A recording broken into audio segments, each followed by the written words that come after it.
The advice and opinions expressed by the host of Autism Live and her guests are meant solely as suggestion and should not be in any way construed as child-specific advice. The Center for Autism and Related Disorders advises working with a board-certified behavior analyst who has experience with autism before starting any intensive behavioral intervention. Any choices you make in determining your child's treatment are completely at your own discretion.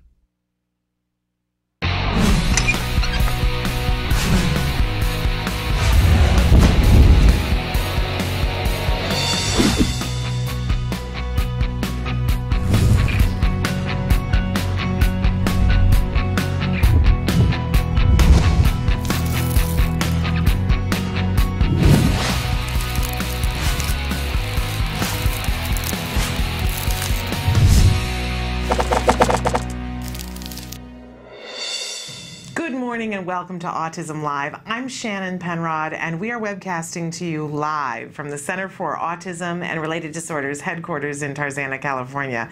If you're just tuning in, I'm just now making our format here live for you. I'm going to click the button, and if you're watching us on autism-live.com, you will see that it now says Shannon is answering ... There's a box underneath that is open now for your questions, and we'll talk about that a little bit more as the show goes on. But this is an easy and free way for you to communicate with us in real time. You can type anything in there, including where in the world you're watching from, or some suggestions, comments, questions, anything that you would like, but it is now active.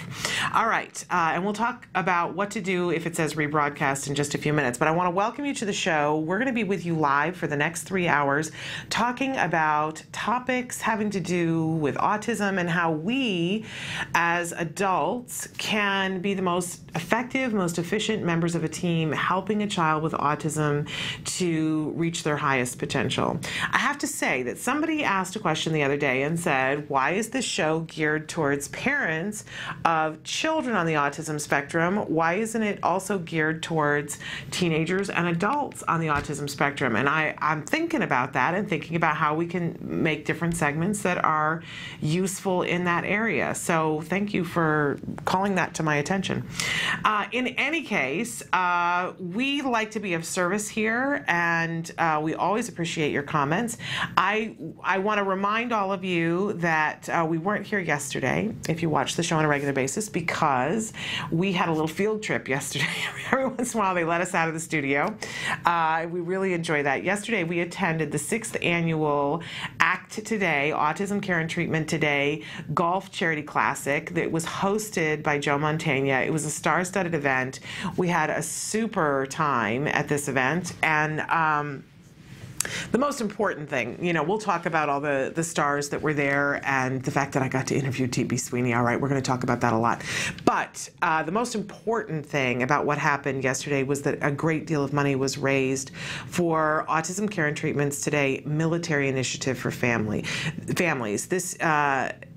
This is money that is earmarked specifically for our men and women who are serving in the armed forces who have children with autism spectrum disorders, because we know that the incidence for the military is higher. We don't know why, but we know that not only is the incidence higher, but those services are often in jeopardy or less likely to be received by those members of the military's, their family, for a lot of different reasons. Sometimes there just isn't the availability where they're stationed in the world. A lot of times what happens is that, imagine, that on average they move every 2 years. So you get on the waiting list and you're waiting to get services to be the next person. You just get started, and then you got to move someplace else and start all over and get rehooked up. And a lot of times there's one parent who, because these are active duty, a lot of times men and women, somebody is gone from the home. And we like to talk here about how there's usually a project manager for autism, but the project manager needs help. And if one of them is halfway around the world in harm's way, I'll be honest with you, I can't imagine what that would be like. So it was a real thrill to be there yesterday, to be able to witness and be a part of money being raised for those families. There were 2 gentlemen who are active duty military, both in the Navy, yesterday, that were with us us that they got to play on the foursome with Joe Mantegna.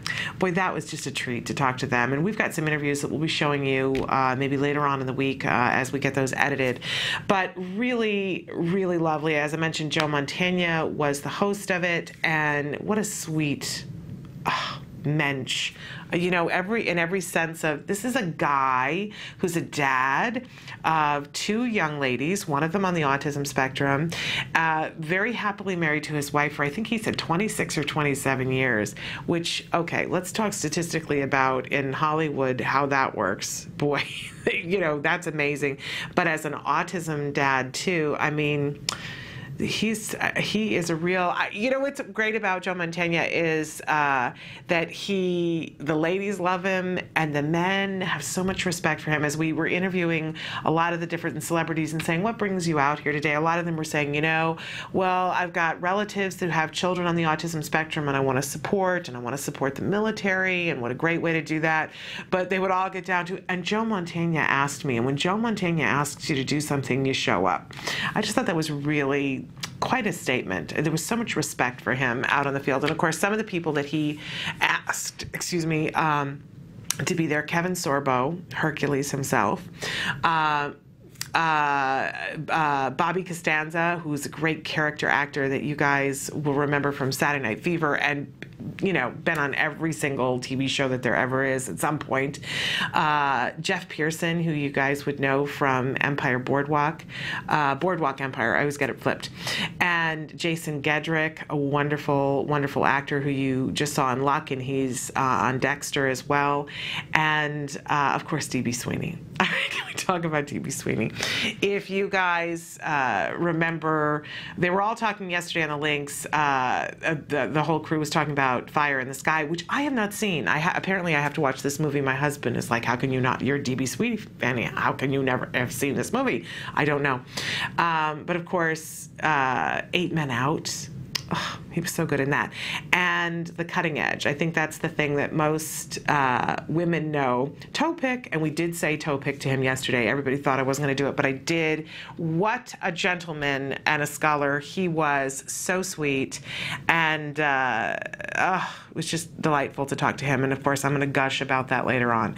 I try to pretend that I'm not a huge fan and keep myself professional. It's just not possible. And one of the other wonderful celebrities that was there yesterday, oh my goodness, Brian McKnight, the wonderful R&B singer, multiple Emmy nominations, I think 16 Emmy nominations for this gentleman, and he was 6'4", just so handsome. And the big talk on the golf course yesterday, he was wearing the coolest pair of pants ever. Everybody kept on saying there needs to be an award for the coolest pair of pants. And just, what a sweet, sweet guy he was. Flew back to be able to be there for the golf tournament, and he'll be singing at the Denim and Diamonds benefit that's coming up, that's also for autism care and treatment. I want to remind you, we're not in a grant phase right now for autism care and treatment, but it's a great time to go and look at their website, www.act-today.org. I want to encourage you to go there and check it out, because there are several times a year when they are in a grant phase. Right now, they're in the money, collecting phase, raising funds so that they can give grants. But this is why this organization is so important, because they give grants for the things that families ask for. So if you've been sitting there and thinking, well, what I really need is to go and get a diagnosis, because that's what's going to help me to get insurance. Well, you can ask for a grant to get an independent diagnosis, which, boy, if there's a way that you can have an independent diagnosis, it's so helpful, so useful. It cuts out the fighting you have to do with your funding sources if you have an independent diagnosis. But that's not the only thing that they give grants for. If you are starting to get ABA covered by insurance, and you're noticing that you have a copay, which is adding up, or you have a deductible, those are things you can apply for grants for. But everything under the sun you can apply for. You can apply for an iPad, you can apply for a fence, you can apply for the bracelets or the scanners or the things if your child is an eloper, all kinds of things. You can apply for a grant for CARDI learning for yourself, for your child's teacher, for all of your caregivers. You can apply for CARDI learning for your entire team if you're training your own team. And you can apply for grants for skills, which we talk a lot about here on the show that I think is really helpful for a lot of our families. I know I'm using skills. So Act Today, an amazing organization. There's so many great autism charities that are out there. Let's be honest about that. And it's important for you to find the one that sits well with you. But what I do love about Act Today is that they listen to the families. The letters that you can see on their site, go and look at their site. You can see some of the letters that they've gotten asking for things and the responses when they were given grants for the thing and how it changed the family's life, how it changed the child's life. Really, I have chills. It's just an amazing thing. But in any case, I digress. So much to talk about today. And we have a couple of really great interviews coming up today, very different topics, but really thrilling. We have a gentleman from Paper Clouds Apparel that's going to be with us later on. And we have the manager, the business manager of our Chicago office for the Center for Autism and Related Disorders in Chicago is going to be with us talking about the kinds of services that they provide in Chicago. We're going to try to, as insurance reform changes and it comes about, I want to spotlight different people in different states and in different places around the world because it's different. I wish it wasn't. I wish there was a level playing field and I could sit here and say to you, now, here are the services that are available for everyone.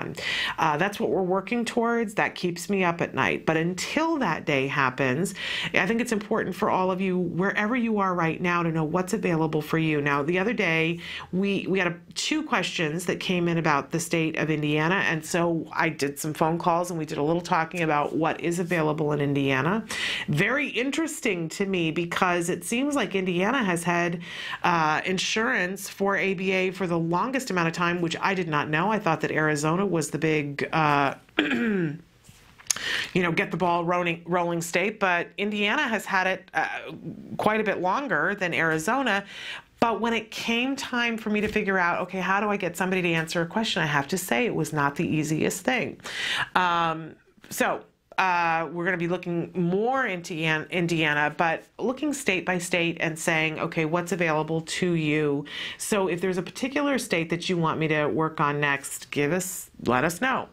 All right. Also want to remind you, we do talk about ABA a lot here. It's not the only thing we talk about, but we do talk about ABA a lot for a reason. One, that is the only scientifically proven effective treatment for autism, and even more importantly, it is effective for all of our kids. And what I mean by effective is that all of our kids can make progress. All of the progress is not the same. All of the outcomes are not the same. We all know that at this point, right? Because our kids are all different. How autism affects them individually is different, and their learning rates and their skill abilities and deficits are all different. But progress is available for absolutely all of our children, all of them. And I love being able to talk about that. We will talk about a host of other things as well, about how to keep our kids healthy, how to reduce our stress level, because that's a part of this whole business. And we're actually going to talk a little bit about reducing our kids' stress as well today, so we like that. But I also want to remind you that even though we're going to talk about ABA and we're going to talk about how we use these tools creatively, I am not an ABA expert. And so I always like to remind you of that. If you are an ABA expert, call in, come on down. We'd like to talk to you. And we do bring ABA experts on the show on a regular basis, but I am not one of them. I'm not an expert in autism. I'm a mom. So I'm always trying to filter it through, I did not go to school for psychology. I did not go to school for autism, but I want to know how I can be the most effective mom helping my child to reach his full potential. And I know that a lot of you share that desire with me. And so together, let's ask the questions of the experts and gain the information so that we can help our individual children reach their full potential. All right. One of the things that we can do to be the most effective, most efficient person that we can be on a team is to make friends with the jargon. So every morning, we like to kick it off with jargon of the day. I know jargon is one of those things, it's not our favorite thing. It's not like, big, it's not like talking about D.B. Sweeney and Kevin Sorbo and Brian McKnight. But knowing what these terms mean can often make the difference of how a meeting goes, how long it goes, how effective we are in dealing with issues and change. So we need to make friends with the jargon. And how do we do that? Just like we teach our kids, one little snippet at a time, one word, one phrase, one anagram at a time. I'm going to sneeze. I don't know what's happening this morning. Okay, and I see that we've got some questions coming in, which I'm thrilled about, and we're going to deal with that in just a second. But we have to make friends with the jargon. So absolutely essential that we start to understand what in the hey nanny nanny these terms mean that the experts are referring to our kids.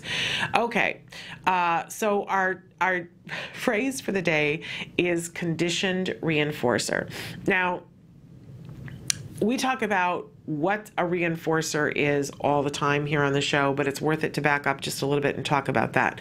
And we talk about principle number one, what I refer to as principle number one, which is in order for any behavior to be maintained, it has to be reinforcing in some way. Think of it this way.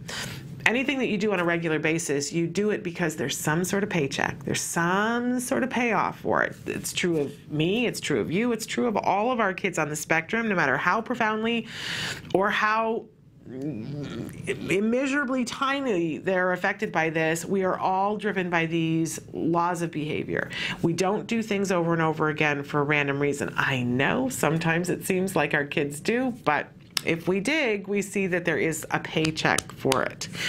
Sometimes it's not readily apparent, but so this helps us because if we can find a way to take away the paycheck for a behavior we don't want or make a paycheck for a behavior we do want, we can see progress in both those areas. We can increase behaviors we want and we can decrease behaviors we don't want. It's the name of the game. And it makes our life a much better place, right? So today our term is conditioned reinforcer. So what is that? If a reinforcer is something that is a paycheck for a behavior, what's a conditioned reinforcer? This is powerful stuff. So you ready? I'm going to give you the actual definition first. Conditioned reinforcer is a previously neutral stimulus. Don't you love these actual different definitions? That's why we do this every day, because I like to make fun of these and so that we can figure out what it actually means. A previously neutral stimulus that now functions as a reinforcer because of a prior, because prior to that it's been, no, I don't know what that says, because it's been pairings with one or more of an established reinforcer, sometimes also known as a secondary or learned reinforcer, becomes a reinforcer through these pairings. Okay, we've got a typo there, which doesn't help, right? But let's see what the working definition is. Something that now functions as a reward because you repeatedly paired it with an item or an activity that your child already loves. So let's consider for a moment that we start out with reinforcing the child for something, and we're going to start with things we already know that the child finds reinforcing. So if the child already finds Buzz Lightyear reinforcing, great. We're going to start there, right? We're going to ask the child to do something, and when they do, we're going to give them access to Buzz Lightyear. Over time, the child's like, well, I'm going to do what you asked me to do, and I'm going to do it more often. I'm not entirely sure why, but when I do it, I get Buzz Lightyear. Woohoo!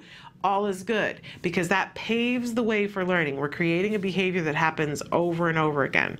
But it's not enough. I mean, it's just like the first step along the way.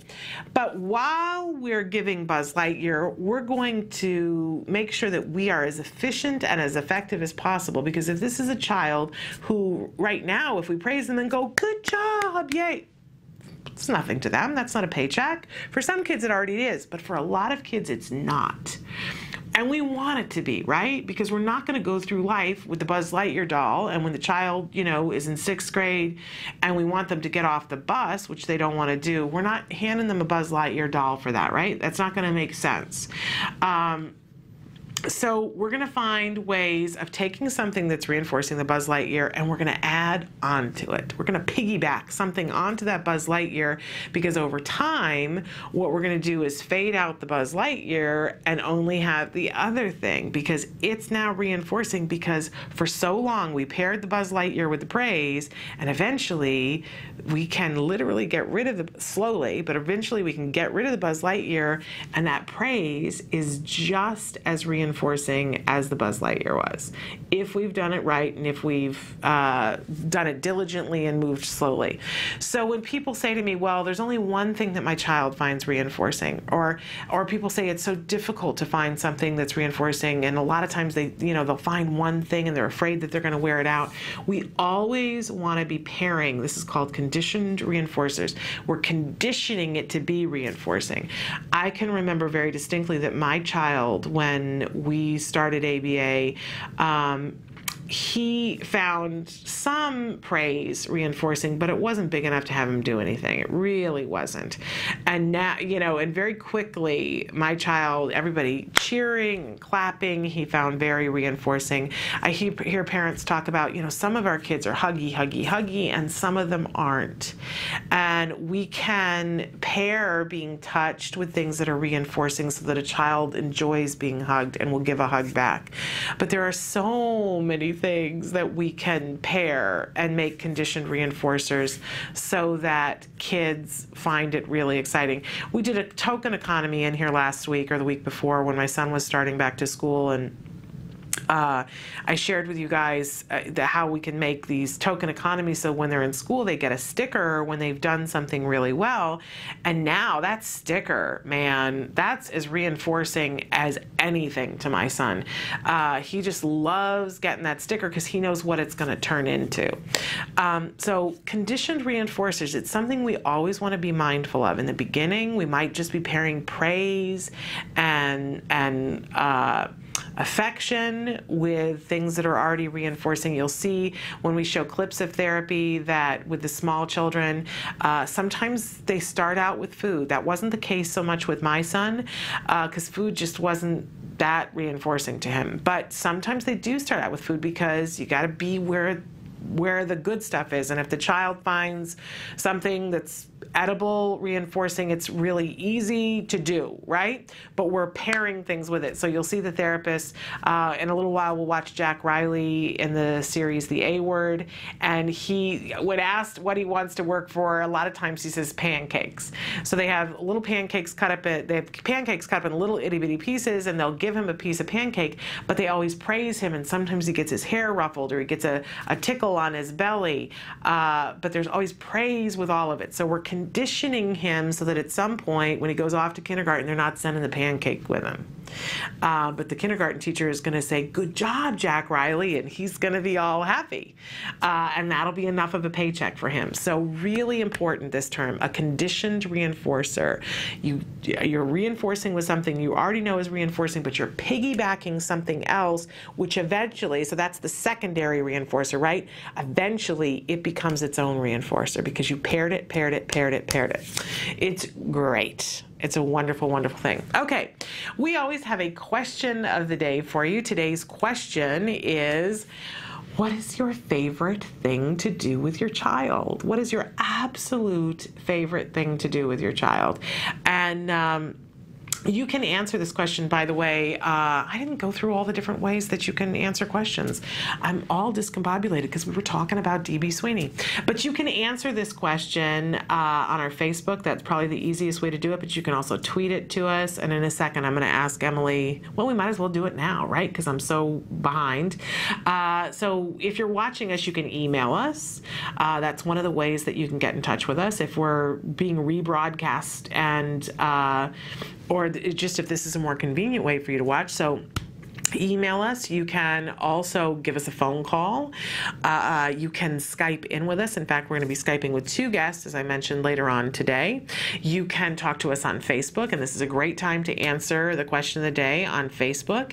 And you can also tweet with us. And since I'm here and we're talking about those things, I mentioned that you might be watching us on autism-live.com. And that's a great way to watch us and it's the only way to watch us live right now. On autism-live.com, we are live from 9 a.m. to noon Pacific Standard Time. If you're catching us at any other time in the 24-hour cycle or catching us on the weekend, what you will see are rebroadcasts that are from recent shows. Now, if there's a specific show that you want to watch and you see me talking about something and you say, oh, when we had Justin and Zev from The Amazing Race on, or oh, Carrie Magro, oh, what an amazing young man he was, and you want to go back and watch that interview, there are a lot of different ways that you can watch. One of them is blip.tv. It's like having your own DVR for the show. You can go back and watch episodes, search topics, leave comments on them, even ask questions on blip.tv. We'll catch up on those as well. You can also watch us, though, on YouTube. We have our own channel there. It's a great way to catch up, especially on some of the smaller interviews, and you can share them from YouTube, which is a really fabulous thing. But you can also download our complete shows from iTunes as well. All of it's for free. There is no cost for any of this. It's a free service to you. We want to be of use to you, so you can catch that on iTunes as well. We're also available on Ustream. Don't want to forget them. So all of those ways to participate, ask questions, give comments, suggestions, we love it all. So any of those different ways you could answer the question of the day: what's your favorite thing to do with your child? For me, I have to say anything having to do with conversation, because for so long I thought we weren't going to have conversation. You guys know what I'm talking about. Whenever you get that diagnosis in your child, especially, you get to a certain age and either the language development isn't there, or in the case of my son, that there was language and then it, like sand through my fingers, it disappeared. And it really called into question, where are we going to be? Am I ever going to sit and have a conversation with him? So I love to go on car rides because we have such amazing conversations. I love bedtime because when he actually gets in bed and stays in bed, he will get up 32 times. But when he's going to bed, the conversations that we have, he's always willing to talk to mom at bedtime. I just love anything. We go to the farmer's market on Sunday morning, and I love all the conversations that we have while we're there. Anytime I get to have a conversation with him, it's just delicious. So I love to talk to my child, and I always say, I don't want to get all verklempt here, but for years I just took it for granted when children spoke, and the one thing about autism was that it taught me you just don't get to take for granted those miracles. You just don't. And so that is a particularly lovely thing. And I wish that for all of you, to be able to have conversations in whatever way you can with your child, because I'm especially grateful that I get to now. So I'd love to hear from you, though. What is your favorite thing to do with your child? And we'll look at some of those responses a little bit later on today. All right, let's take a look at what our topic for the day and for the week is. And isn't it a lovely topic? We're talking all this week about managing stress. Our stress, our children's stress. It's a stressful time right now for a lot of people. It's back to school time. But it's a time of transition, and you'll see sometimes your ABA team is going to change a little bit in the fall. You have college students, they're going away, new ones are coming in. It's stressful for your child, it's stressful for you. I always say it's this last breath of summer, and it's that feeling of, okay, things are coming to an end, and we all know that there's a bit of a treadmill in front of us, right? That get ready. I know it seems early, but already it's the treadmill for, you have to start making plans for holidays. No matter what you celebrate, there's things coming up. And the fall can be a beautiful, beautiful time to celebrate all kinds of things, beautiful harvest, or it can be a time when we dip into endless pools of stress. So let's talk about it. Let's not ignore it. Let's talk about managing the stress, figuring out what can we do, what can we not do, and stuff that we can't do, letting go of the expectation that something's going to change and we're going to be able to do something about it, at least for today. so that we can be the most effective, efficient members of a team, but also so that we can help our children to manage their stress. I hear from you guys all the time that, you get progress with your child and your child's doing so well, and then you have these pools of stress and anxiety that pop up in our children that threaten everything. So we're going to talk about that all week long. Managing stress, reducing what we have to do, focusing on what can be done. All right. To that end, some of the different things that we have going on today. We have a healthy eating tip today. I know everybody's favorite thing. It is, though. It should be. Eating healthy is a really good thing, and being healthy helps to reduce stress. We have a guest. Robert Thornton is going to be with us a little bit later on from Paper Clouds Apparel. That's at 10:20. And we have a cognition tip for you. And I will tell you that at 11 o'clock, we're going to be joined by the managing director of, the business director of the Center for Autism and Related Disorders Chicago office. And so we're going to be talking to her about that area of the United States and what kind of services are available. So if you're in the Midwest, it might be worth your while to tune in for that and even ask some questions.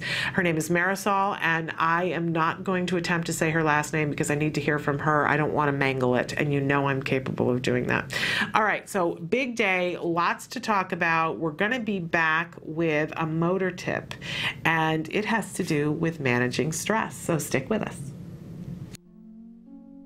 Currently, in the United States, 1 in 88 children is affected by autism. 1 in 88 means something different when your child is the one. Recovery is possible. Hi, I'm Shannon Penrod, host of Autism Live, an online show about autism broadcast by CARD, the Center for Autism and Related Disorders. I'm also the mother of a child with autism, my beautiful son, Jem. You know our old joke, guess what? Chicken butt. Chicken butt. So we're going to take the chickens. But things weren't always so easy. I remember when Jem was first diagnosed with autism.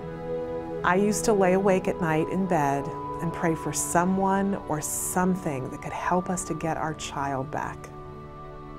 My prayers were answered by Dr. Doreen Granpichet and the Center for Autism and Related Disorders. CARD treats autism and other related disorders using the principles of ABA, Applied Behavior Analysis, which is the only scientifically proven effective treatment for autism. It is also recommended by the American Academy of Pediatrics and the U.S. Surgeon General. About a year after we started treatment with CARD, we were able to see tremendous improvement, and we got our child back. What grade are you in? Second. You are a smart cookie, huh? Mm-hmm. Do you like school? Yeah. Do you have any good friends? Yeah, Oscar. Oscar is your best friend? Yeah. And my child is just one of thousands to benefit from CARD ABA therapy. Across the nation and around the world, children are making amazing progress and being given the keys to unlock their full potential. We are extremely grateful for the amazing job CARD has done in helping our daughter. Our daughter today, just in 4 months, I think is a totally different child than when she started with CARD. I kind of see it as, it seems like her brain in a way was asleep, and now that we've gotten so many services, we've seen her wake up. Did you have some guesses? Recovery is possible if you take the right steps, if you're willing to put in all the hard work. And 7.5 years, yeah, it's a lot of work. It's worth every little bit, and CARD's been there with us every step of the way. I have 2 children with autism. I can't imagine a day without CARD or the therapists. They've been so instrumental in helping us with our kids and shaping their lives and helping us help them. Thank you, Christina Big Alex. Thank you, Jackie and Mariana. We've tried other things before ABA, but the most beneficial thing has been ABA services, and I'd be the first person to tell any newly diagnosed family that you have to contact an ABA provider, and if you're lucky enough to have CARD, you're very blessed. Recovery from autism is absolutely a possibility. We've been recovering children for over 20 years. It's just a matter of identifying the child's medical needs, understanding the child's sensory issues, and then teaching the child all of the skills they need in order to function normally. We know there's hope for autism. Autism is treatable and recovery from autism is possible.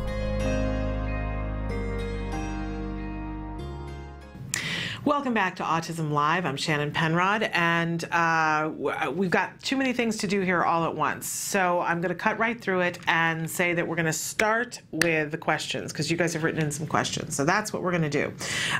So the question that I have posted up right now: Hi Shannon, missed you yesterday. Thank you. I missed you guys too, but let me just tell you, you're going to be so excited when you see these interviews, especially the DB Sweeney.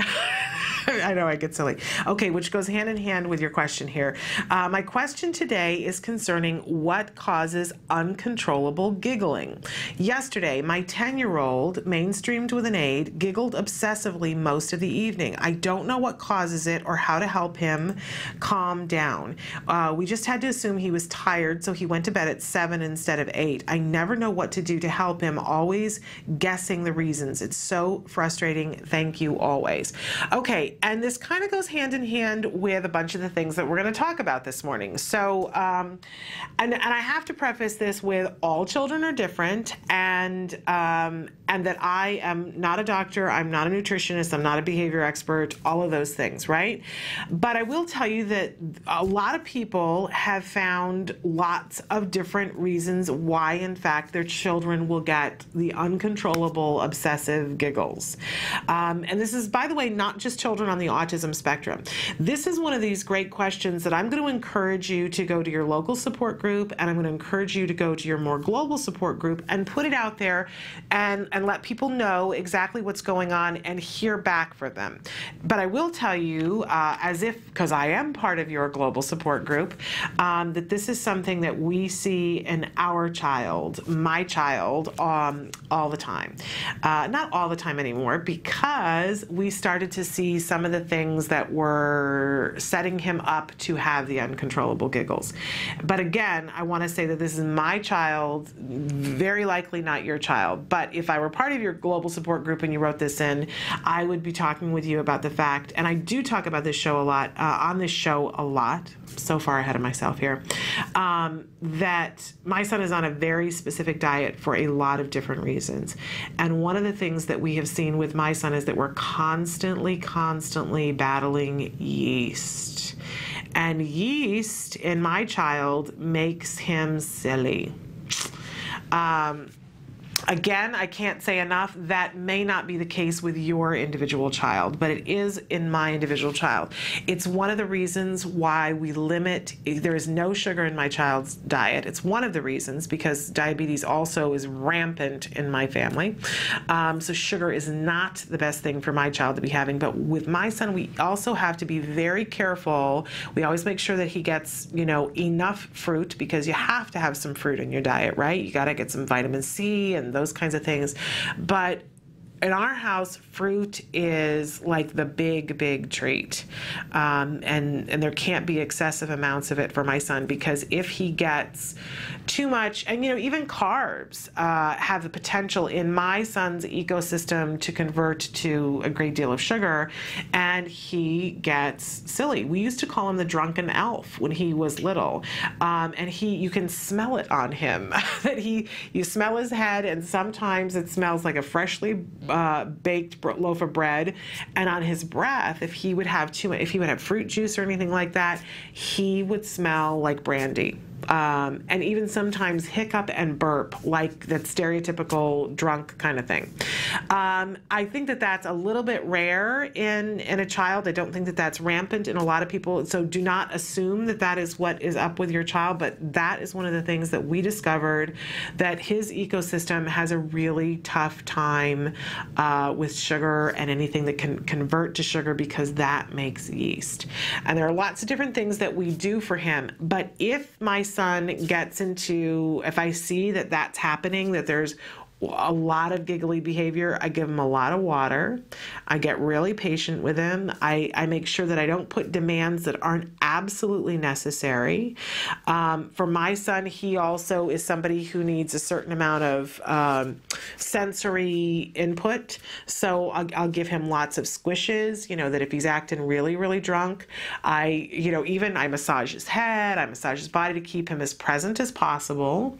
At this stage of the game, because my son's 9 and his receptive language is very high, we have a conversation about it.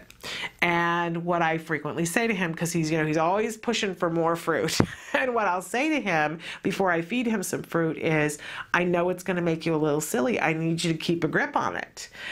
Because if I'm going to give you some pineapple here, and if you can keep it together and not get too silly, then you can have some more pineapple. So, he works really hard to keep himself out of being compulsively silly. Now, I will say that, it's good for everybody to be silly at some point, right? But I hope that you guys know that it crosses a line at some point, and I'm hearing that from this parent, that sometimes it goes over into the thing where, talking to, you can see clearly that they are struggling and that it's happening. It's not something that they're putting on. So I would encourage you to ask a bunch of other parents and get the full range on all the different things that the giggles can be. But I love the fact that you let him go to bed early. There's nothing wrong with that, right? And I would suggest, looking at diet to see what's going on, but don't assume anything. And ask a whole bunch of people questions about that.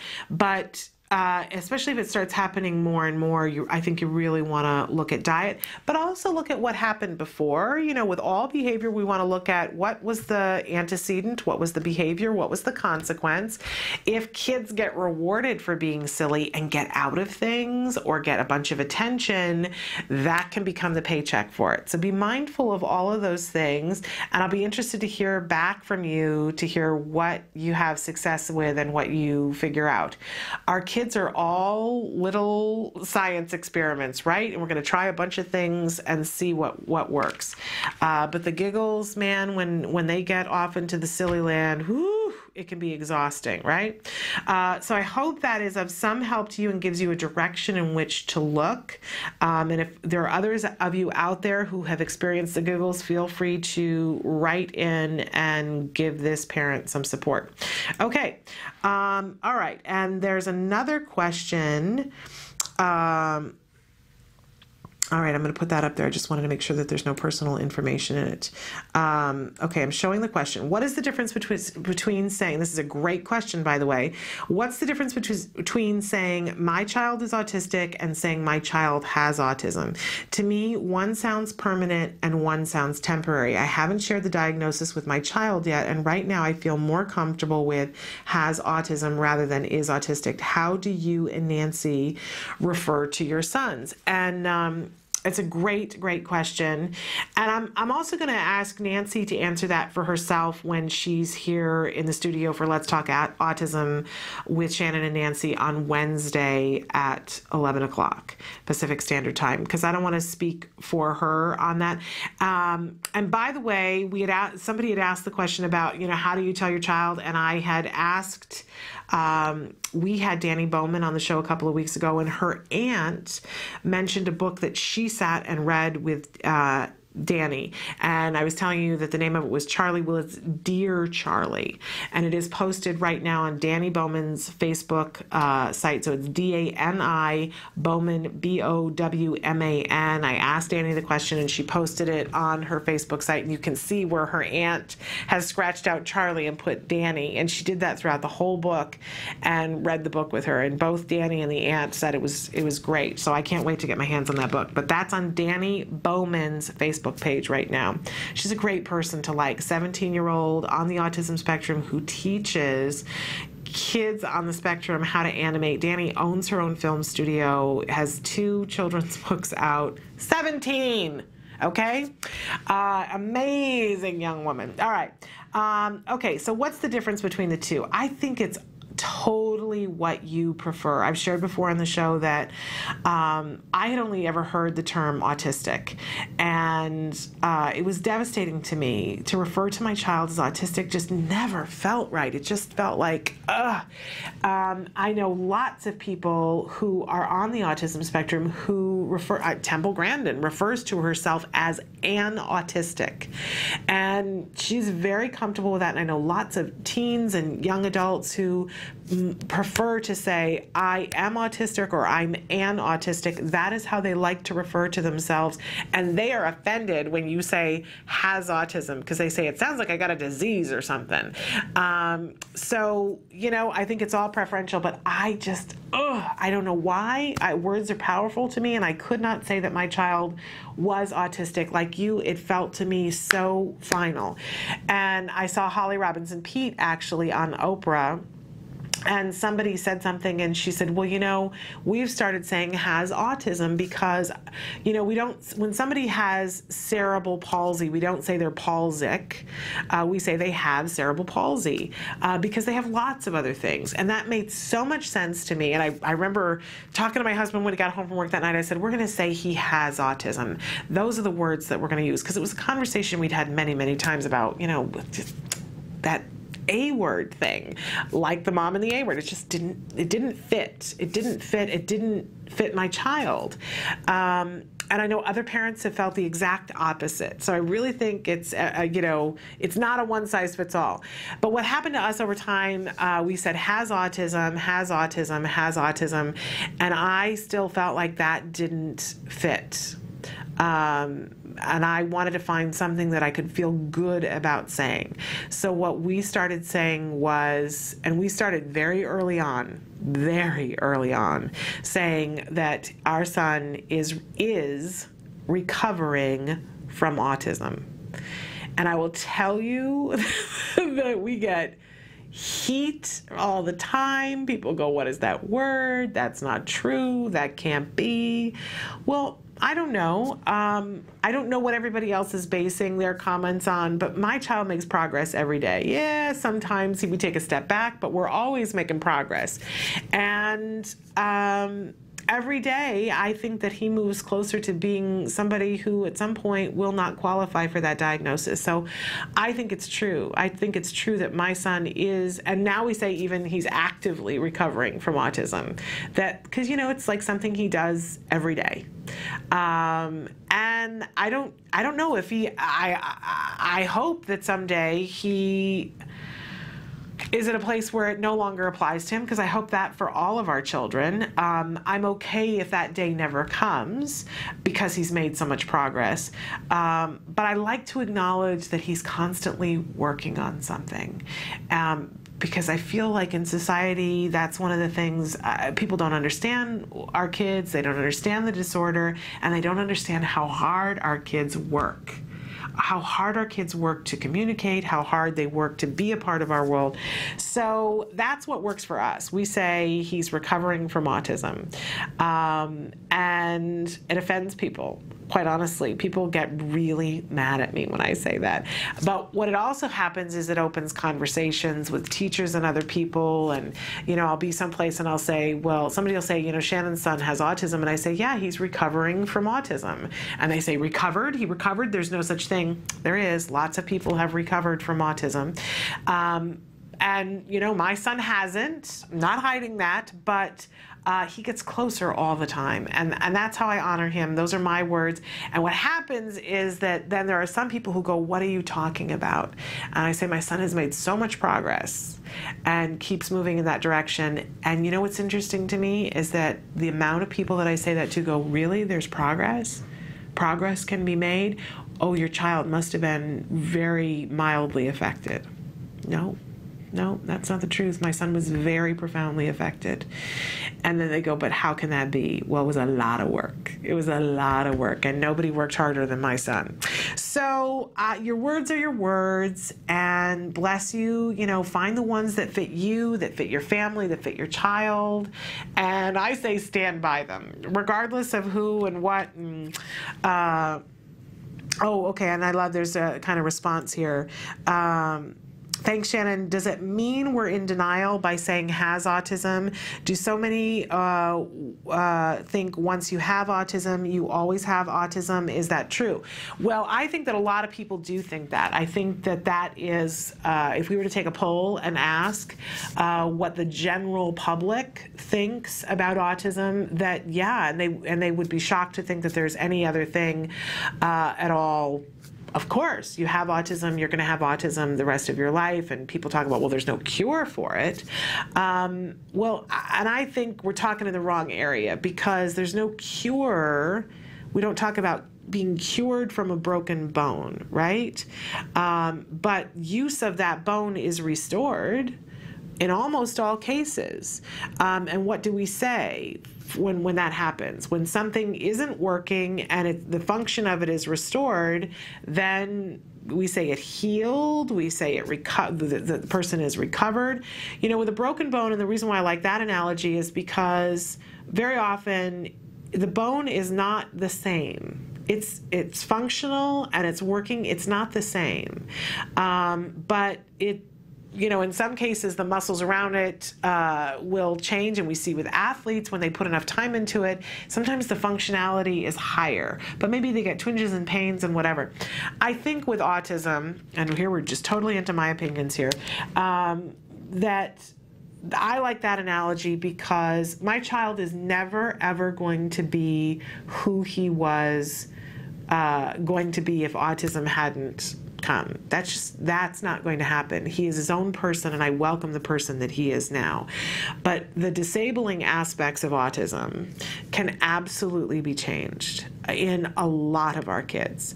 When we look at the statistics of what has been shown from ABA, that if they're given the right amount over the right amount of time, that roughly 47%, and this isn't just one study, this is now hundreds of studies, roughly 47% of children given the right amount of ABA at the right time over the right amount of time will no longer qualify for an autism diagnosis and will be virtually indistinguishable from their peers.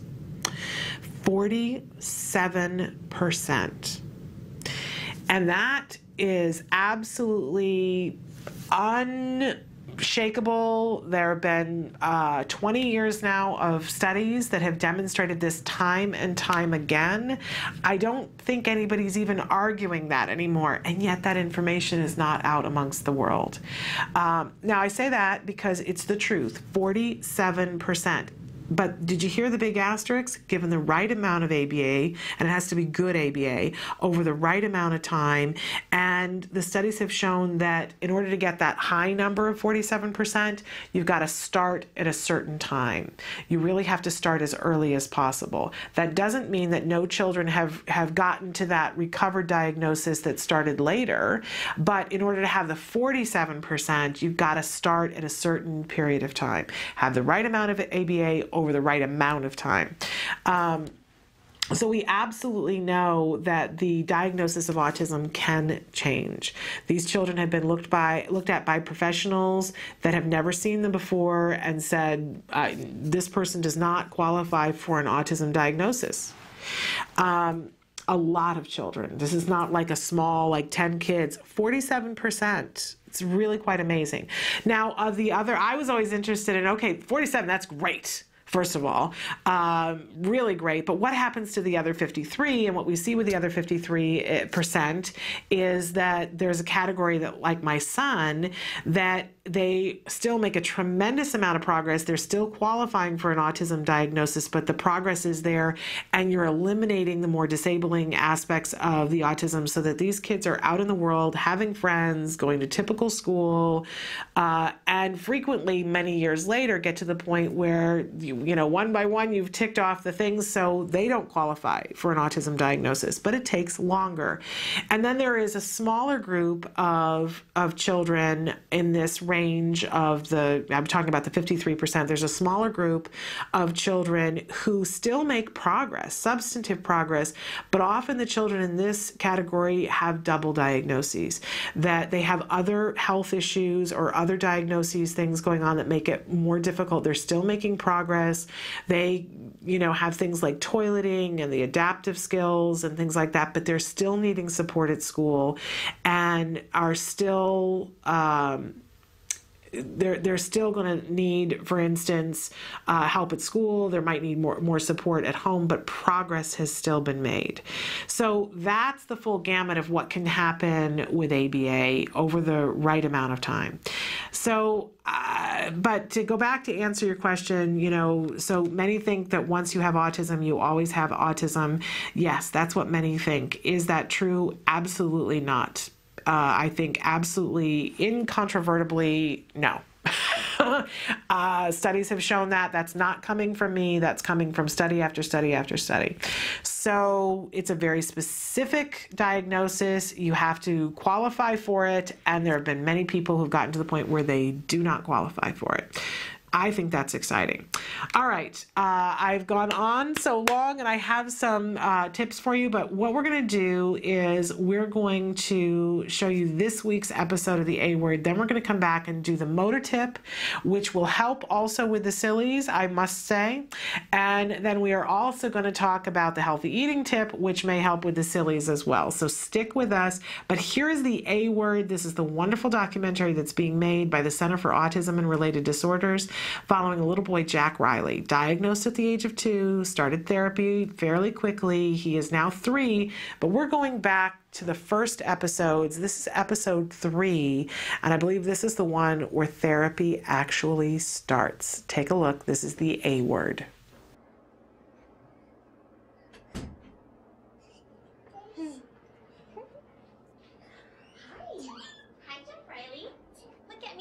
Good looking, buddy. I brought some toys to play with today. Is that cool? Okay, you want to play? Say,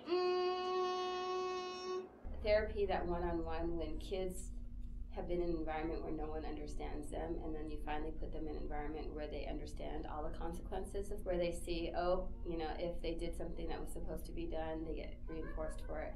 Say, yeah, there we go. Good job. For the first time, kids like him start to understand kind of interaction, because it's made very clear in therapy. We'll start just like all therapy, which is we start with compliance. Do this. Good job. It's your turn. Really working on getting him to listen to us, listen to a few directions like stand up or come here. This is come here. All right, bud? Okay, try by yourself, okay? Come here. All right, you did it. Good job. See, that was so easy. The idea is that we had to get his attention first. And once you get a good foundation of compliance, then his therapy would be a combination of at the table, where it's very clear and succinct language, combined with just more play. You say, what is that? Banana, that's right. Banana.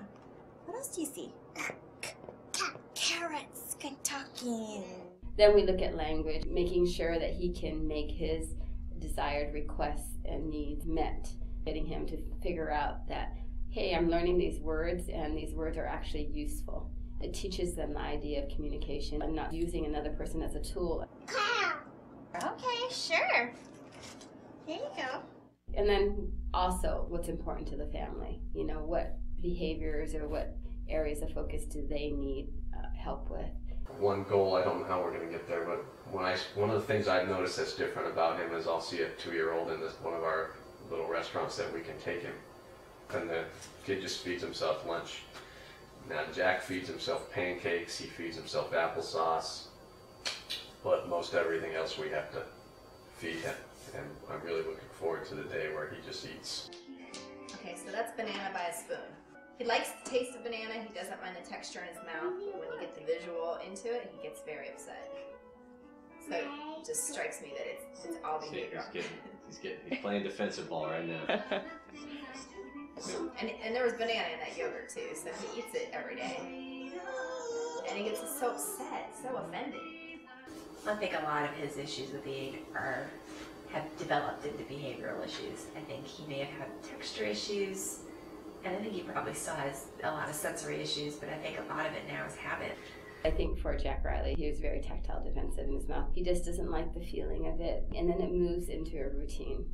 It moves into the rigidity of autism, where they only want to eat certain things. They like what is familiar, and they like to do the same things over and over. And I think the fact that he's not eating food where he really has to chew, that's going to affect his oral motor development, which will affect his language and how clear he is. Getting some of that muscle development going in his face and his mouth, because you're going to have to use a lot of those muscles to be able to make sounds and make words.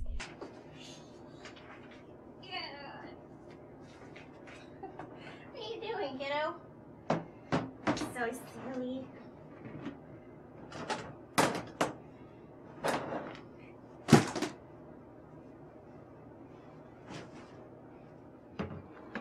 It is Thursday night, day 2 of our official ABA services have kicked in, and we are getting ready for bed. We run our energies off at night before bedtime. After the intensity of ABA, it's shocking that he has any energy. We think he'll sleep very well tonight. They're definitely pushing him to say sounds and do things he's not used to doing. He had a few meltdowns, and he did okay. He's gonna be so smart. Bye-bye. Welcome back. That was the A word. Have I mentioned how much I love this series? Okay. I get emotional and verklempt because it reminds me of when we started. There's their YouTube channel on the screens. You can go and watch this whole series because there's a year's worth of progress that you can watch and really see that arc of that little boy changing to who the little boy is now. He's still the same little boy, don't get me wrong, but he's now a little boy who understands more about what's going on around him. They're moving very slowly on the feeding issues, but he's made a tremendous amount of progress. I want to mention, because we have a motor skills tip that we're going to talk about in a second, and I love that on this video, and we're going to be talking about this more during the rest of the week, you see Evelyn Kung, who is the Director of Clinical Services at the Center for Autism and Related Disorders, and it's her voiceover that you're hearing on the tape when she's talking about her concern that, you know, sometimes there's this cascade effect of when one skill is missing. We talk about this all the time on the show, how it leads to a whole bunch of other milestones being missed. And, you know, she brings up that the food issue is not just an issue with the food, that because he's not chewing, he's a 2-year-old who is not eating any food where he needs to chew, we're going to see a delay in oral motor.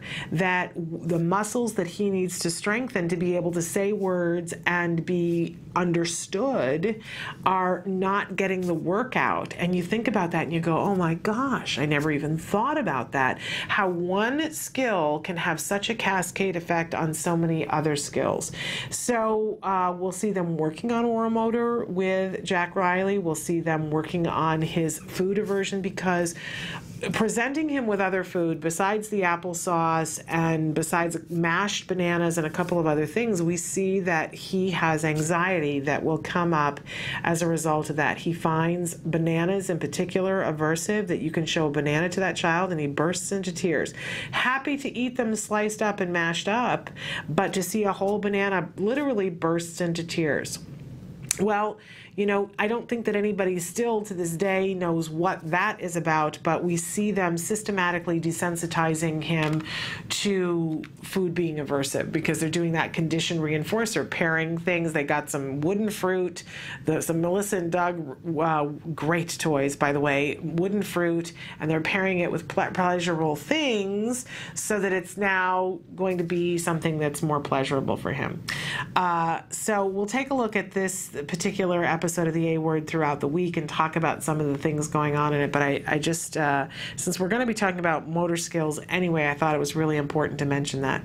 And we do talk about motor skills on a regular basis here because it's an important area.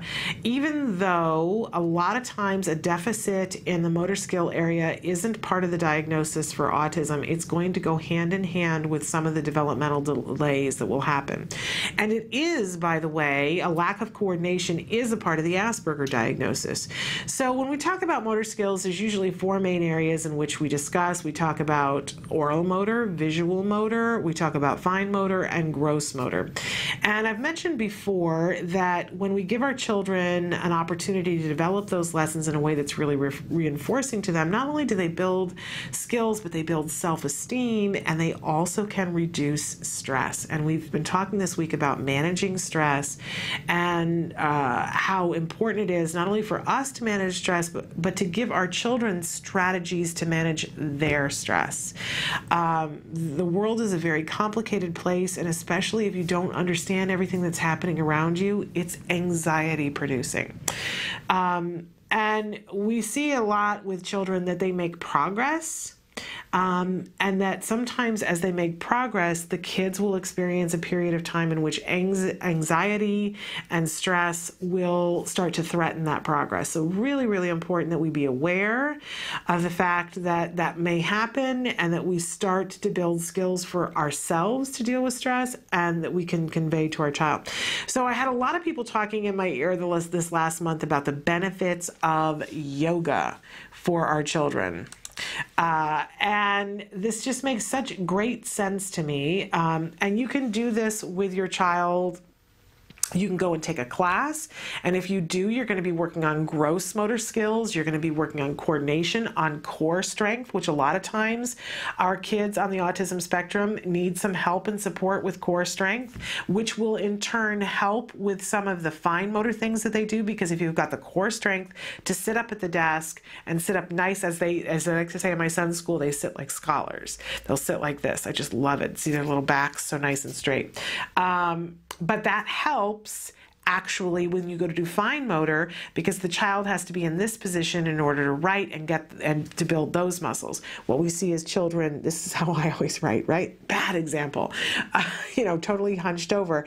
This does not get the best writing skills when you're developing them, but sitting up nice and tall and straight does. And yoga helps to build that core strength, but it also helps with breathing and being centered and meditation, and has been shown to help and be helpful in reducing stress. I don't know whether it's the combination of the breathing with the gross motor and building the core strength, but lots of studies have shown that yoga can help to reduce stress.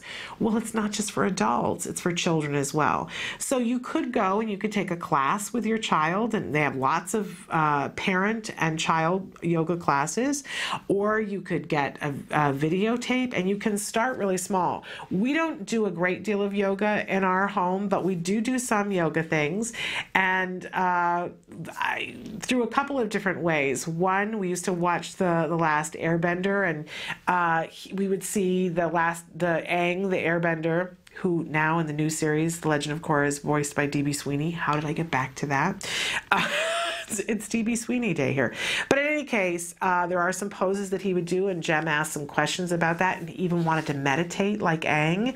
And so we would sit facing each other and spend 2 minutes being still. But right about at the same time, we got a Wii.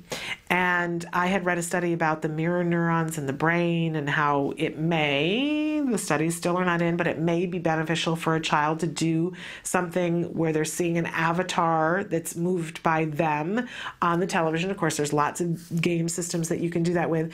But on the Wii Fit, they have yoga. And so my son and I could do this together, and it gives you points, and we could compete, and there were different things. There's even one thing where they have to sit and meditate and be still, and they have to sit on the Wii balancing board, and it measures whether they're fidgeting.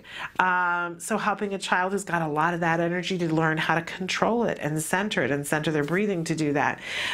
Really fascinating, but also real yoga poses where they teach the yoga poses and measure by the child's foot on the board and show them, if their foot was doing a lot of this, or if they stepped off the board, it gives them a score. So you can start to work slowly, but yoga, and they encourage you to breathe, and you can do it together. It's a really fun thing to be able to do. And we have Sue Cho, who is one of the amazing supervisors who travels around the world for the Center for Autism and Related Disorders, going and helping families to set up programs wherever they are. And she had been on the show a couple of months ago, and you can find that on YouTube or on blip.tv or on iTunes, but Sue's amazing. We do clips with her all the time. And she loves yoga and had started doing it with some of her clients and saw that it was helping them to deal with stress. So she went and became a registered yoga teacher so that she would know all the right things to teach and do, and reports back that her clients are seeing that it's helping reduce that stress for the parents and for the children. So you gotta love that, right?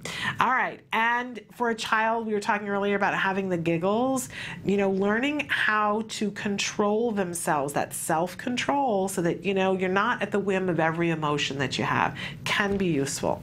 All right, we're gonna take a really quick break, and then we're gonna come back and do our healthy eating tip of the week. We're all discombobulated here, and don't forget at 10:20, we're gonna be joined by Robert Thornton. That's just a few minutes away. He is joining us from Paper Clouds Apparel. We're going to talk about why this line of clothing may be important to you, so stick with us. Mostly the behavior started at night, but it was invading the day, where he would just speak one syllable and babble and pace around. When she was a year old, she lost speech. She did never seem to request me for anything, even for food.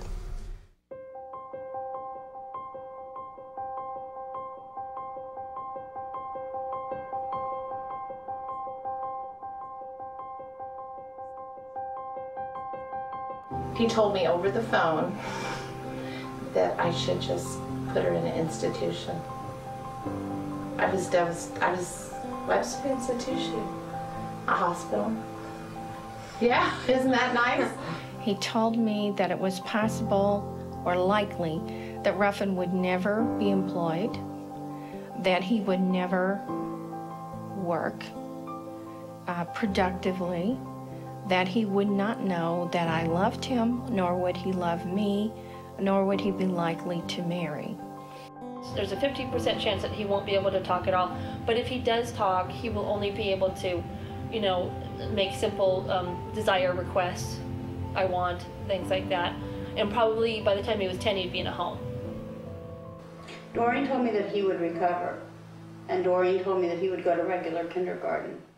I really have a very normal kid now, and lots of normal worries, but not extraordinary ones.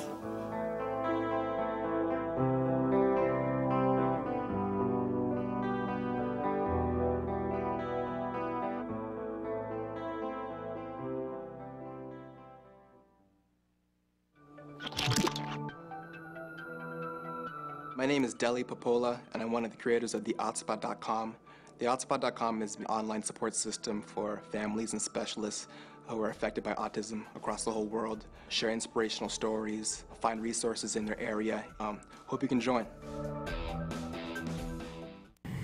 Welcome back to Autism Live. It's that time of day when we are, normally it isn't that time of day, but it is that time of day today, where we are going to talk about healthy eating. I know it's the thing that we always want to talk about, right? Because this is guilt-ridden land of terror for all of us, I think. But what we do when we put food in front of our children, it can sometimes be the difference of whether we're setting them up for success or we're setting ourselves up for failure. We know how important, logically, right? We know how important it is for our kids to be healthy. And I think logically, despite what we hear and see a lot of on television and radio, is that we know that what you put in your mouth has an effect in how you feel, right? And ultimately has huge consequences. I'm thinking of my thighs right now, which is why I'm laughing. We all know this intelligently, but emotionally it feels somewhat different, right?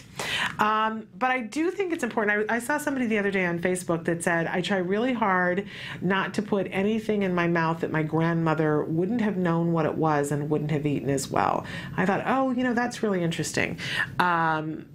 Because there are a certain amount of additives and preservatives and artificial colors and artificial flavors and chemicals and all kinds of things that we find in our food now.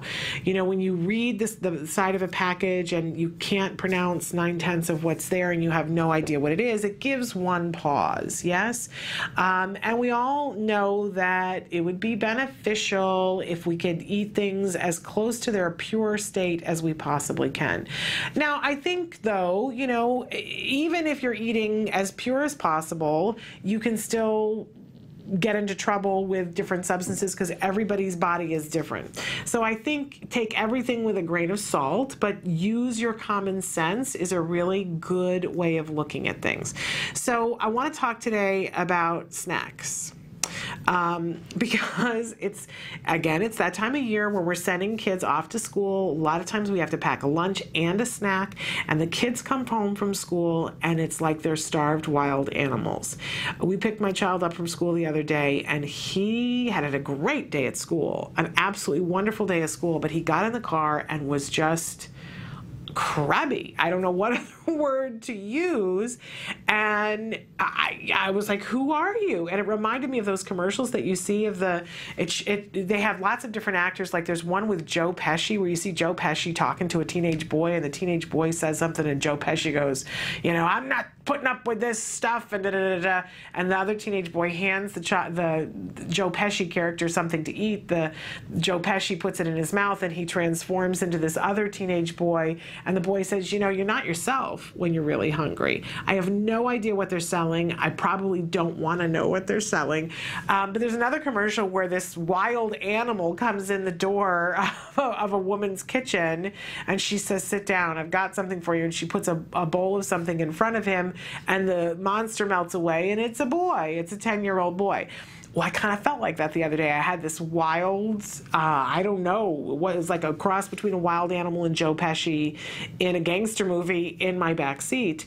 And, at a certain point, my husband was talking to him and I said, just don't even talk to him right now. Let's go home. And he needs to sit and have a snack and kind of decompress. And he overheard me saying snack and he's like, yeah, I'm hungry. Right? Our kids, are just like us. If they don't get fed and watered on a regular basis, they get the crabbies. And really important that we not be caught off guard by that. Oh, and I'm speaking to myself as much as I'm speaking to you. Just know that it's a big choice in the snack land, right? You might have a child who's finicky at breakfast, lunch, and dinner, that you're working through those things and you're hopefully working through them slowly and choosing your battles to try to promote things that are healthier. We've had experts on the show that say you got to present a new food 20 times before the child can realistically, this is statistics that they've done lots of 20 times before your child's going to eat it. Oh, I don't know about you, but I think I gave up on some things well before 20 times because I hate to prepare food, buy it, prepare it, and spend all that time and not see somebody eat it. At breakfast, lunch, and dinner, we're being as patient and presenting foods in small amounts, that we're not having unrealistic expectations that the children are suddenly going to go, yay, I love waxed beans, right? But maybe trying to do our chicken nuggets healthier and, buying things in a way that we can make them with more whole ingredients in them, fine. But you're moving slowly with breakfast, lunch, and dinner because we need to make sure that the child is getting enough food. But when it comes to the snacks, I think that that's the first place to draw the line in the sand and say to yourself, okay, You got a couple of opportunities here. First of all, yep, you got a child who's crabby, I hear you, but you have a child who's hungry. And if you're prepared and the minute that they come home from school, you have a snack or an assortment of snacks to put out depending on the age of the child and let them have the choice. You know, I know parents that will put out a platter that has carrots and it has apple slices and maybe 2 other things on there and put it out there and there's no discussion about it. That's the snack. And maybe the child only eats the apple slices, or maybe they only eat the carrots, or maybe put some nuts if your child isn't allergic out, whatever it is, but there's no judgment on what the child chooses because the parent is like, these 4 things are healthy. You know, if you're actually hungry, then this is what there is, and there's absolutely no discussion about it. There's no fighting about it. There's no, you know, emotion about it. It's just, it is what it is. And if the child has emotion, we're not ignoring the child, but we're ignoring that emotion that they're having about it. We're not entering into it with them. It's what it is. There it is. But that means a certain level of preparation. And you don't have to give all that choice, but I do think that sometimes children like to have the choice. I mentioned before, and I got to go back to this, we had a basket of stuff that sat on the counter that had fruit, and small fruits, by the way. I'll get those little teeny tiny oranges, and there were apricots in there and tiny tiny plums because my son can't have much fruit, but there was an array of stuff that he could choose from, and that was such a delight for him last year at school, and I got to get it back out on the counter. But all stuff that was, you know, ultimately perishable, but, you know, could sit out on the counter for a couple of days. And if it has to be, it can be something you have in the refrigerator and you just pop it out on the counter the minute that they come home and they can choose for themselves. But I'm going to ask you to take control of the snacks. And maybe, you know, focus a little bit less on taking control of breakfast, lunch, and dinner. You do have control because you put the stuff on the plate, but I totally understand that sometimes you put stuff on the plate that you go, I just have to get food in them. But maybe for the snacks, you could say, you know, this is what we're having. One of 2 things is going to happen. Either, you know, your child is going to go after a period of time, and imagine that there's probably going to be a couple of days where you're going to have them, there might be some challenging behavior that comes with it, but again, you know, just don't give it any gas. You're there in the room, you're not ignoring the child, but you're ignoring the behavior. But what's going to happen is they're either going to eat it or they're not. And if they don't eat it, they're going to come to the dinner table and be that much hungrier. Now, and let me preface it by saying, and again, I'm not a doctor, not a nutritionist, but you have to use caution when you're doing these kinds of things, because if you have a child who you're already working on challenging behavior, this may not be the moment to do this, right? So use your common sense. And if you have a child who is such a finicky eater and is failing to thrive, you're not doing these kinds of interventions. You're calling somebody who's a food expert working on that issue with them, right? So this is for run-of-the-mill kinds of issues that you're having with the child. You just want your child to eat healthier. Take control of the snacks. But if they turn up their nose at it and decide that they're not going to eat it, it means they're going to sit at the dinner table and be that much hungrier, which means maybe, you know, ideal time to sneak something healthy onto the plate. We have a rule in our house, there's no seconds on anything until everything on the plate has been eaten. But that was instituted over a period of time. And sometimes I get the, oh no, you know, which I just, you know, the rule's a rule. There's no discussion about it. There's no, you know, I have no emotions about it. It is what it is, right? But if you can, if you're in a place where you feel like you can, it's a great place to take control. And I would encourage you not to have any sugar during the snack. Certainly no artificial colors, no artificial flavors. Those have the tendency to set our kids up for not success. Lots of information about that on the internet if you want, but it's not good for our kids. Let's stay as close to the real thing as possible. Perhaps some fruit. But if you've got a child that is having a lot of giggles, maybe it's time to put something else. If your child is not allergic to nuts, maybe some nuts, maybe a vegetable, you know, maybe carrots. Sometimes people can get their children to eat carrots if there's something to dip it into, as long as that's something that's really healthy. do what you have to do. I say put out a rainbow of different things, make it as colorful as possible, as flavorful as possible. Now is a great time of year where if you can get to your local farmer's market and ask them, are you using pesticides? If they're not, the yellow and the orange and the purple and the green peppers, they're like candy. Kids like to eat the yellow ones and the orange ones and the red ones in particular, but some kids like the green ones as well. It looks like a rainbow. Even if you have to make a sculpture with it, right? All right, so lots of things that you can do for lunch or for snacks, but see, that's where a good place to start pushing the envelope with keeping it as healthy as possible. Okay, it is time. It's past time. We're going to take a break, and we're going to get Robert Thornton from Paper Clouds Apparel on the line with us, so stick with us.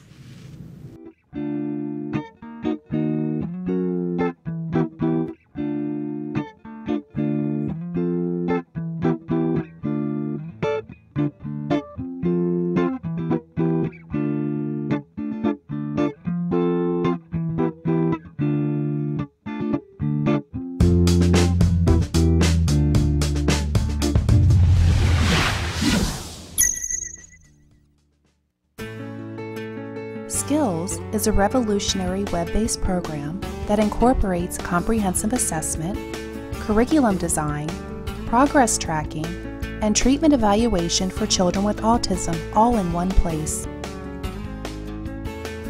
Developed by the Center for Autism and Related Disorders.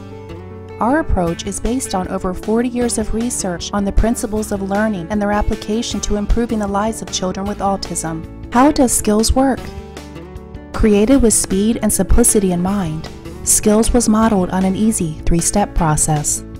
Step 1. Start assessment. Step 1 begins with our intelligent assessment system, which consists of a series of questions.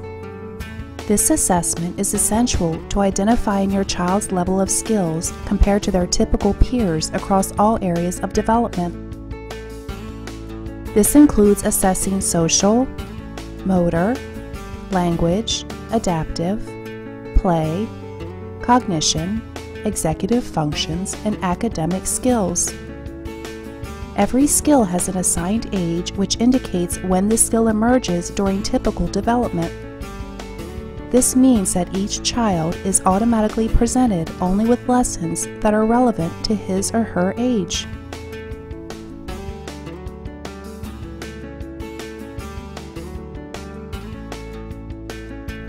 Step 2. Choosing activities.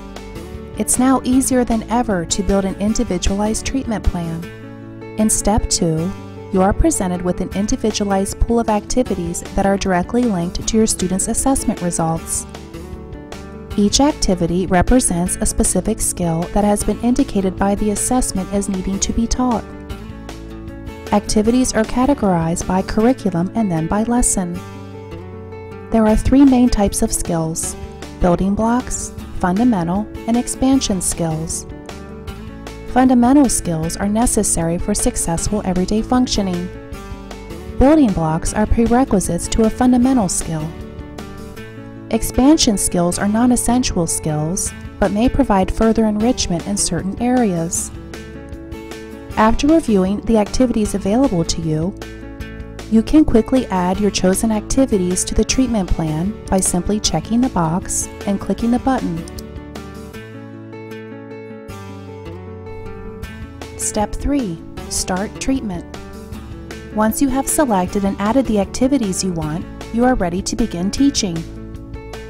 Skills provides you with all the tools necessary to design and manage an effective curriculum plan, such as printable activity guides that are customizable by the teacher, supplemental teaching aids including printable data sheets, teaching guides, visual aids, worksheets, and tracking forms, detailed IEP goals and benchmarks for each activity, brief and visually appealing video tutorials, a variety of treatment progress and clinical timeline charts, and lots more.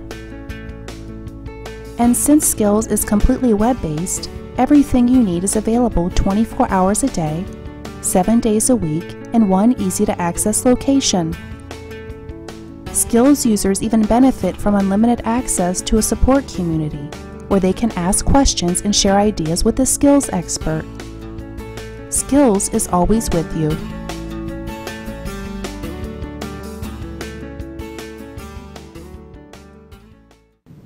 Welcome back to Autism Live. I'm Shannon Penrod, and we are webcasting to you live from the Center for Autism and Related Disorders headquarters in Tarzana, California. And we've got a very special guest who's joining us via Skype right now. We have Robert Thornton, who is the president, CEO, chief cook and bottle washer, everything all in one for Paper Clouds Apparel, which we've been talking to you guys about since last week. And so you were just telling us during the break that you are Paper Clouds Apparel in total. Is that correct, Robert? Everything goes through me, except for the next line of shirts. We're actually going to hire individuals with special needs to do all the packaging for us as well. Awesome. We love that. So tell us a little bit about what Paper Clouds Apparel is, and let's talk about the shirts first, because these are kind of amazing shirts. Tell us why we would be interested in owning one of these shirts. All right. All the artwork on Paper Clouds Apparel shirts has all been created by individuals with special needs. And they're also on earth-friendly, super soft bamboo shirts. We use water and soy-based inks, so that's also, you know, we're lowering our carbon footprint on the earth, and it's better for the earth than a traditional cotton shirt. And then we also take 50% of the profits from each shirt sold, then goes back to the special needs school or organization that donated the artwork that is on the shirt. So we're showing some of the shirts to our viewers at home right now. They're absolutely beautiful. But just to back up a little bit, so if I get this correct, they're earth-friendly. They're politically correct in terms of this lovely artwork that we're making that happen with individuals who have special needs. And you are donating half of the proceeds to some pretty amazing organizations. And they're soft. They're made out of bamboo, which if you guys have experienced any kind of t-shirt material or material made from bamboo, which is sustainable, they're also, it's lovely, a lovely, lovely feel to them. So Robert, this is a pretty incredible idea that you have going here. Very smart. Thank you. Well, it's my mom. My mother, she was a bus driver for special needs kids up in Northern California. And I went back home to visit her, and she had some artwork on her refrigerator. She had a little girl on her bus route who her body, it just wouldn't break down protein, so she couldn't build muscle. And she would sit there strapped in and draw the whole entire route. And a lot of times she would then give the drawings to my mother. How wonderful. I just happened to see one, and I was like, this is amazing. Okay, and so you had this idea then to put it on t-shirts, because I think that, you know, people would enjoy wearing a shirt that feels great, looks great, and has a benefit to the earth and to some individuals with special needs. So you started out then with just your mom's school that she worked for, and how did you branch into other schools?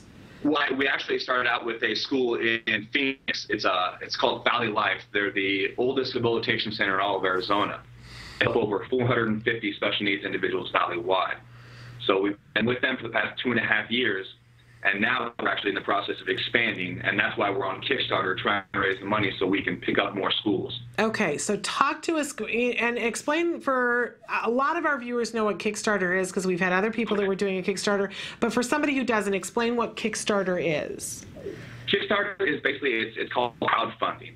So you basically, if you want to start a business or you have a great idea, you put it on there, and then the nation can look at it. And they like what you're doing, then they can donate money, contribute, and that's not just a donation. Obviously, you pick a reward. So say if you want, for instance, right now we're on a special where for our $30 rewards, you get a Paper Clouds Apparel shirt or one of our shirts in the future, so you can get a rain check. Plus, you will also get a magnetic Paper Clouds Apparel bumper sticker for your car. And we'll thank you on our Facebook page, on Twitter, and our new website that we're currently building as well.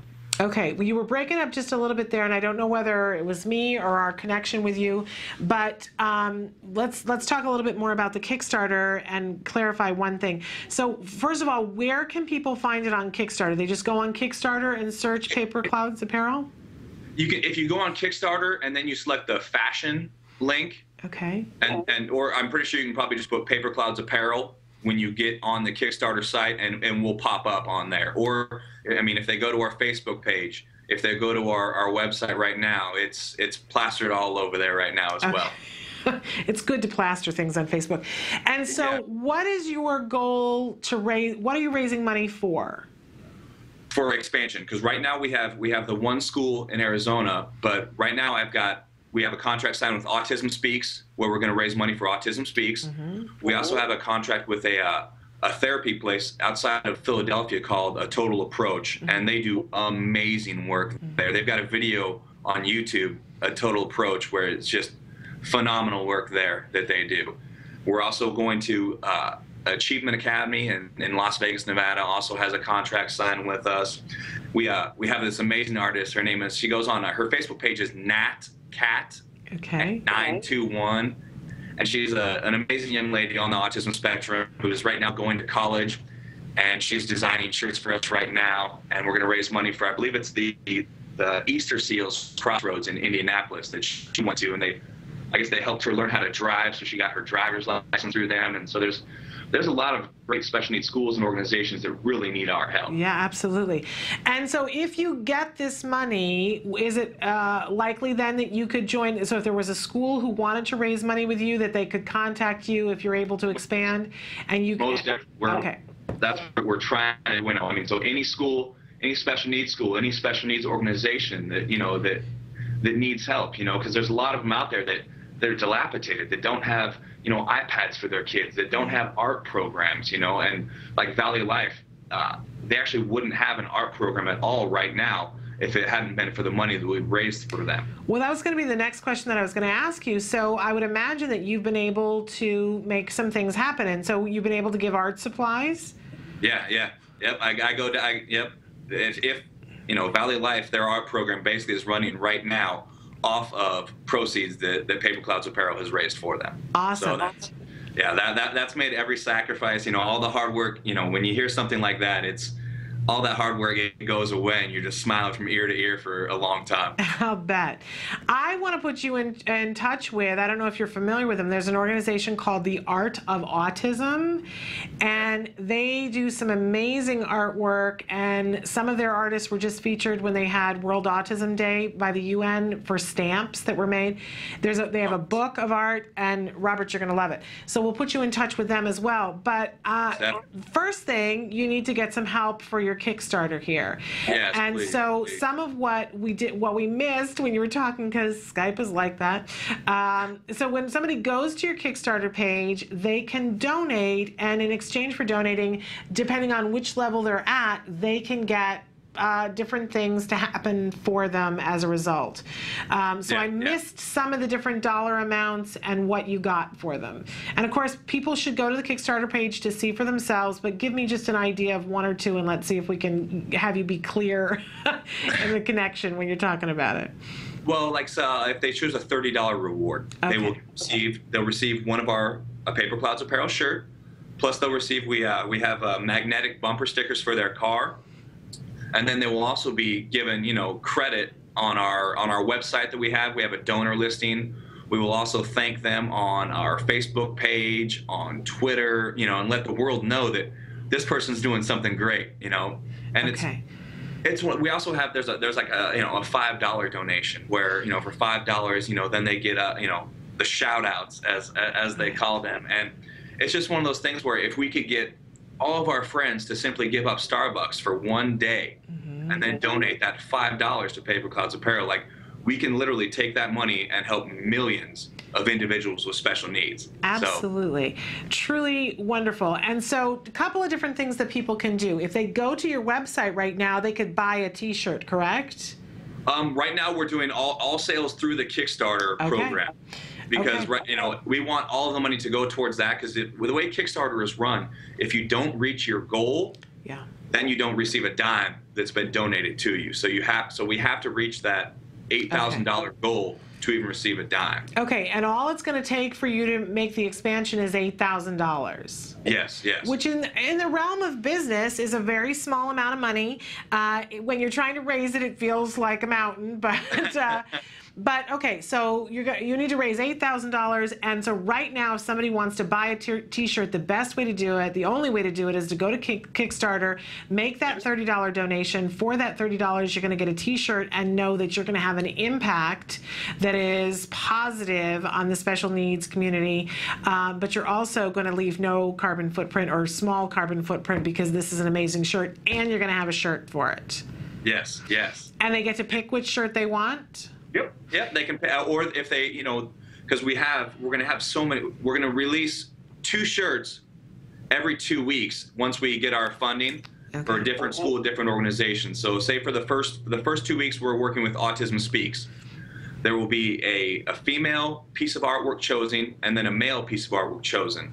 The male shirts will go on 3 different, say, colored shirts, either V-neck or crew neck shirts. Okay. And then the women's shirts, they will have an option to put it on either a V-neck t-shirt, a tank top, or a spaghetti strap camisole top as well. So we'll have a bunch of different versions to choose from. Okay, and if they want to not, they can get a gift receipt so that they can get a t-shirt down the line. So if they're planning on their school participating and they want to wait for one of their school t-shirts, they don't have to get the t-shirt right now. And that's the great thing about Kickstarter is you can get rain checks. You know, so if they once they donate and we raise our money, then everybody will receive an email asking them, you know, which shirt they want, which style, and if they put in that email, you know, I want to wait until you guys are raising money for Autism Speaks. Okay. Okay, great. Then you know what? You know, we'll take note of that. And when the Autism Speaks shirts comes out, you email, let me know which one you want, and it's in the mail. Okay, great. And I just want to say to people, this is a great gift for the person that you don't know what to give for them.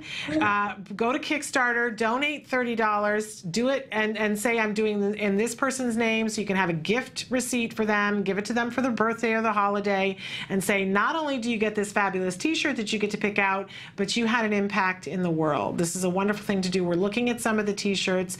They're absolutely beautiful, and saying to another parent, saying, and I just want you to know that all of the artwork that is done on these t-shirts is done by individuals with special needs. That's going to mean something to the person that you're gifting it to. So I think that's a great idea to gift. Robert, I'm so glad that you came and were with us. These shirts are beautiful. They're sensory friendly in terms of they're soft, and so soft. And they can machine wash them. Yes, yep. I just machine wash them. I mean, like this shirt that I'm wearing, I've had this shirt for 2 years. This is the first shirt that we put out, you know, and it's still great. You know, I've never had any problems with anybody buying them and having problems with them getting destroyed by their washer or dryer. Okay, so I want to encourage you to support this young man who has a great idea and is making a difference, and support these beautiful t-shirts and support the artists. This is a wonderful, wonderful idea. And Robert, we want to hear back from you to know how far are you on your quest right now towards the $8,000? Right now, I know I think we're 10 days in, and we've raised about $1,800. Okay. So you get a month in which to raise it? How many days? Yes, I believe we have 19 more days, including today. All right. September 16th, I believe, is our final day. Okay, so we'll put the word out there, let folks know. Now is the time to do this and get them for gifts. You know that there's one aunt or uncle that's always hard to buy for, or you may want to keep it for yourself, because bamboo t-shirts. Once they get it and feel it, they probably will have to order another one. I was just gonna say, you probably ought to get 2, because if you felt bamboo, and Robert, have you thought about doing a kids line too? Because we We are. Okay, good. With this next line, we plan on doing a kids line. We love to put bamboo t-shirts on our kids because they are sensory friendly. They're so soft. So absolutely wonderful. Robert, I want to thank you for being with us today, and we'll continue to talk about this throughout until you said September 15th. September 16th, I believe, is our last. Yeah. All right. Well, we'll keep putting the word out, but thank you for all the good work that you're doing, and the soft t-shirts that are beautiful. Without the help of you guys, you know, this isn't possible. You know, I mean, I'm just a one-person team, so I need the help of everybody out there just to pitch in any way they can, whether it's, talking about it on Facebook, I mean, obviously if they contribute, that's amazing, but just spreading the word on Facebook, talking about it to their friends. You're on Facebook as well. You have a Paper Clouds Facebook. Paper Clouds Apparel, yes, ma'am. Okay. Well, we'll share that on our site today, and we'll try to get the word out, and you guys can do that at home. We always talk on this show about the power of one person and what one person can do, and here's this young man who's making a difference and giving art supplies. So support, wear the t-shirt, it's all good. All right, we'll put the word out there, and we'll continue putting it out there, and check back with us, Robert, because we want to know how you're doing. I will be emailing you continually, I'm sure. Now that I have your email, I'll be pestering you a lot, I'm sure. I'm on Facebook. You can, if all else fails, Robert and I had a terrible time with my, something's up with my email. But you can always talk to me on Facebook as well, Robert. I did a ton of promoting. I was Autism Live-ing it all over Facebook the last couple of Well, we appreciate that too. So we'll work together and get the word out there. Thank you so much. Have a great rest of your day, and we'll talk to you in the coming days. Fantastic. Thank you so much. I really appreciate this from the bottom of my heart. Thank you. Bye-bye. Goodbye. What a wonderful, passionate, enthusiastic young man, and truly, honestly, takes one person, makes a difference. Do you want to be one person making a difference? You can with a t-shirt, and we love that. And encourage you, if you've got a school that you'd like to be doing a fundraiser for, what better way? What an exciting thing. 50% of the sales will go to your school if you're participating with Robert, and you can go to his website, www.papercloudsapparel.com. Again, that's www.papercloudsapparel.com. And please go to Kickstarter. You can go to kickstarter.com. You can search fashion or just put in Paper Clouds Apparel and you'll find it. We're going to be right back with answers to the question of the day, so stick with us.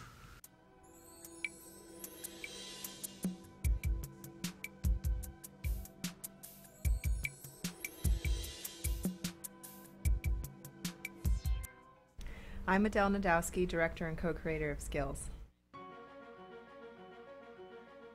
CARD eLearning is an online tool that has been developed by the Center for Autism and Related Disorders. CARD eLearning is the training that is delivered to the ABA therapists at CARD to train them on the principles of applied behavior analysis and to equip them with the knowledge they need to essentially deliver the ABA-based techniques during their therapy with the children that they work with. ABA has been proven scientifically to be the most effective intervention for children with autism. At this point, even the Surgeon General has come out with a statement suggesting just that. So we know that this is something that children with autism definitely need if they're going to improve and live the lives that we're hoping that they're going to be able to live. By being able to train people on this one particular method that we know works, and to be able to have all of your staff within your school settings on the same page, it allows you to take more of a multidisciplinary approach, and there's definite consistency going on within the team. It makes sure that every person involved with that child's treatment program, including the speech and language pathologist, the occupational therapist, the teachers, the aides, all of these individuals to be able to be trained so that they can all work together effectively with the child.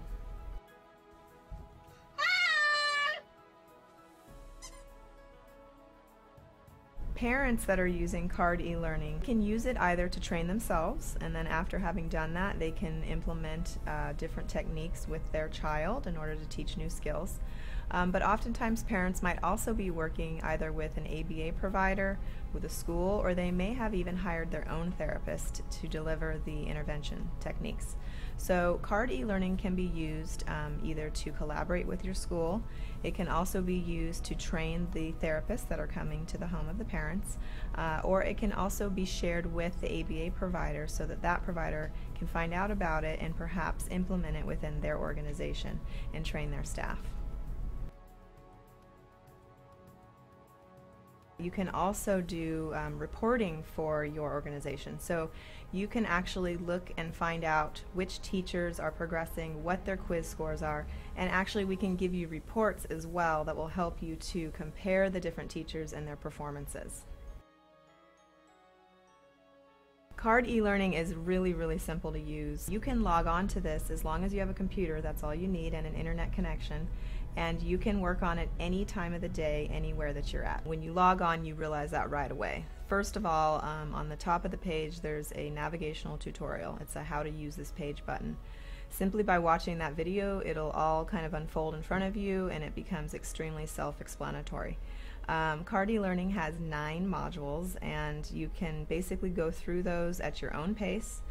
You're going to be watching videos that are kind of like a storyboard with narration, but in addition to that, there's many different video clips of therapists actually implementing the techniques that are being described within the storyboard that you can also watch.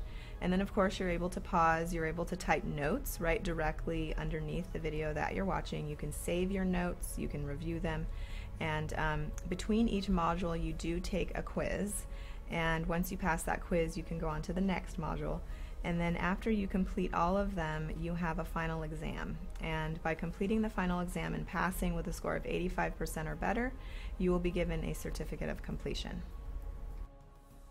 Let me show you how easy it is to use Card e-learning. Welcome back to Autism Live. I'm Shannon Penrod. I had promised you that we were going to do the answers to the question of the day, and I'm having a technical difficulty, so we're fixing that so that I can get in to see your answers to the question of the day. So instead, we're going to fast forward and do the cognition tip of the day. And when we talk about cognition, we're really talking about all the things that have to do with thinking, right? And this is one of these areas where even in the world of ABA, and there are a lot of people out there doing ABA and working on the more traditional behavioral things like adaptive skills and looking at language as behavior, because we see that there is it's a lot of behavior language, looking at social skills, those kinds of things. But I will say that the areas of things that there's something ABA professionals refer to as stuff being on the inside, which has to do with thinking. And executive skills of planning. There are a lot of people who are saying, that's not necessarily something you can get a benefit working from ABA, but I will tell you au contraire. At the Center for Autism and Related Disorders, they have been working on things having to do with cognition and executive functions now for 20 years with great success. And I got an opportunity to see this firsthand with my child. And I didn't realize it was cutting edge because it was just happening in my living room, and I don't think of things that happen in my living room as being cutting edge, but I've come to understand over the years that it's very cutting edge and not something that's being done wildly, although I don't know why, because it's been so successful over the 20 years that the Center for Autism and Related Disorders has been doing it. The great news is, for a long time, people didn't have access to that curriculum that CARD was working from, and when skills became publicly available, that all changed. You have access to that today. The same lessons that were being done in my living room, you have access to. That's skills. I still use skills at home, and I always feel funny about admitting, but I don't know why I would, because when something works, it works. I not only use skills at home for my son, but I use it for myself as well, because there are things in there in the lessons that we could all benefit from, quite honestly. And in the cognition curriculum, there are a lot of different areas, and one of them is on memory. And I want to talk a little bit about, because, memory is an important thing, and with our children on the autism spectrum, why would it be any less important, right? It's important for me, it's important for you, and it's important for our kids. And we see that when a child doesn't have great working memory, that it's going to lead to frustration and a lack of developing skills, because there's a certain amount of stuff that you have to remember. My son is somebody who really struggled for a long time with his memory. And there are still, isolated incidents where I'll see that he doesn't quite know how to apply what he knows how to apply in other areas, which I think is how we all are. There are some things that we can remember. I'm fond of saying, well, I'm not good at remembering numbers, because I'm not. You can give me a paragraph to memorize, and I can memorize it in under 5 minutes with pretty good accuracy, but give me my own phone number and I'm absolutely hopeless, right? And I tend to think of it as being, well, well, I'm just good with words. I'm not as good with numbers. So, but the truth of the matter is I'm not applying what I know to do with words in a creative way to the letters. No, I got that backwards. I'm not applying what I'm doing with the words with the numbers. There we go. And I watch my son struggle with the same thing, and I think, oh, well, the apple doesn't fall very far from the tree. But we don't have to end it there. We can help our kids to be able to have working memory and to be able to understand how it's working for them and apply it in different situations, which we're working on with my son. One of the things that we have seen with my son in school repeatedly, because I worry about all kinds of things, is he going to be good at this? Is he going to be good at that? That he, like me, you can give him something to memorize words, and he does pretty well with words. And he's very good with numbers, not like his mother. But if you give him multi-step direction, that's when he doesn't always apply what he knows. And this makes the difference. Just over the weekend, there were several different times that I would ask him to do a series of 3 things. And by the way, this is specific to what I'm working on with him because, and he's been working on this for a long, long time, and there are certain times when he applies it and other times he doesn't. So, especially when there is something else that is distracting going on, he has difficulty following a multi-step direction. He can do it, but he has to learn how to distract, how to inhibit his response to some other stimuli that's happening. Okay, let me speak total English. We're sitting there, he's watching TV, right? He's into his program, just like you and I would be if we're watching our program. And I say to him, hey, I need you to do 3 things. I need you to go upstairs and get your shoes. I need you to come downstairs, brush your teeth, and then I need you to put your shoes and your socks on and meet me at the door, right? Is my son capable of doing all those things? You betcha he's capable of doing all those things. Is he capable of remembering all 3 things to do those 3 things? He is now, after a whole lot of work on these lessons from skills. Is he capable now of doing it and remembering those 3 things when he's watching TV? Well, that's what we're working on. Because if there's anything distracting, and I, for a lot of years what I would do is take away the distractor, because when he was younger, that was the smart thing to do. I would pause the TV and say, hey, I need you to pay attention here. I'm telling you 3 things that you have to go and do. And that was great when he was 5. But now that he's 9, I need for him to be on the playground, and I can't mute all the children or pause the children on the playground, right? He has to be able to follow the instructions from a teacher and follow a 3-step process no matter what's happening. So you can see that this kind of thing, we work on it in little shifts to build. But, does it not occur to you, as it occurs to me, that as an adult who's not on the spectrum, I could also be working on my memory, which is where I get into using the skills program for myself. But so, why not? Use the benefit of it. But when we're working with our kids, what you'll find in the skills program is that there are a series of lessons on all different kinds of memory, because there are different kinds of memory. There's meta memory, which is helping yourself to remember things, right? But so that if okay, I'm going to forget where my keys are, so I'm going to put them in one specific place. That's meta memory. Giving yourself Post-it note to remind yourself, that's meta memory. But what about spatial memory? Remembering where you put something, remembering where something is in space, so that I'm sitting here with you in the studio, but in my mind's eye, I can visualize what's sitting on the dresser at home. This is a tough skill for some of our kids, but there are lessons to help the child to be able to have that kind of memory. There's working memory, there's episodic memory, so that the child can apply something that happened before and say, the last time we went to this store, this happened, and I don't want that to happen again, so I'm going to do something different this time. Or to remember, I've been to Grandma's house before, and when we're at Grandma's house, we take our shoes off, whatever it is, to remember that in different times and different places that things happen, and be able to relate those things to us. So there are a whole series of lessons about memory that are really so beneficial, and that you're constantly moving on to the next step, and they're all interrelated. It's absolutely amazing. You gotta love the skills program. I do anyway. And work, though, slowly on memory. It is like a muscle. I know it's not a muscle, but it's like a muscle. You don't want to do too much at one time because it overloads. But if you work a little bit every day on memory, you will see that your child's ability to retain things grows. And how important is that? I used to say that my son was like a whiteboard. After autism came along, we had been working on the ABCs, and he had ABC, and he had 1, 2, 3, and autism came along, and it was like nothing would stick after that. We could write something on the board, and he eventually could remember it for the day, but every morning it was like the whiteboard got wiped clean. And I worried that it was going to be that way forever.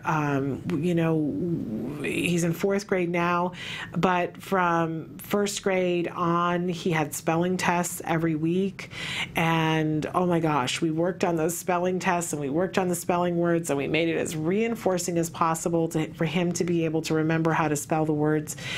This year in 4th grade, they're not having spelling tests anymore because they're working on things in a different way, but there's a lot of other stuff to remember, which is very functional memory kind of stuff. Very exciting to see him making that shift to things being functional. But we continue to work. That's what we do. And we continue to have progress. It's pretty fabulous. So I encourage you to work on cognition, and in particular, work on memory. It's very exciting.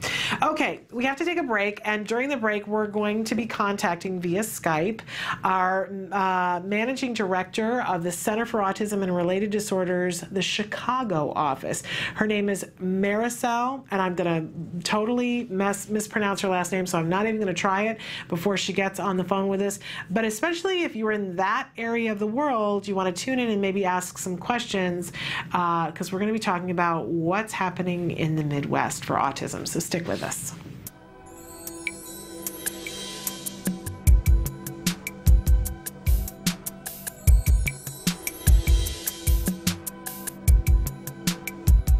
So basically, when we talk about how to teach safety, there are so many levels and areas of safety to teach, but we try to first start off in teaching a simpler level. Mm-hmm. So for example, let's say we're trying to teach the child to stay within their yard and not run out of their yard. The first thing that we're probably going to work on is inside, in a more controlled setting, teach them to stop when we say stop.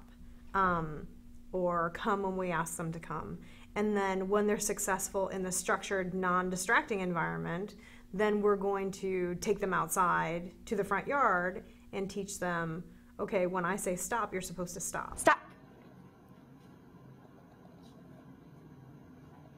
Good stopping, Jack. We're also going to make sure that when we initially give them the instruction, we're at a close enough distance that we can help them to stop. So then they don't develop a pattern of running away when we've called them and not stopping. Once they're consistently responding within a close distance, then we're going to gradually increase the distance so that they're responding from a further distance. And then we can also teach some kids that here are your boundaries and this is the area you have to stay in. Or when we go somewhere, you have to always be able to see me. And let's say, or you have to be an arm's length distance away from me. So teaching rules that the child will follow when they go out in public. And there are so many different areas. You know, we've been talking about escape and elopement and things like that, but you know, then there's also stranger danger. And that becomes a dicey thing, and then I think it's individual to each and every family. You know, I know people who say you're not allowed to talk to strangers, other people who say you're not allowed to talk to strangers unless I'm also talking to them, if I'm talking to them.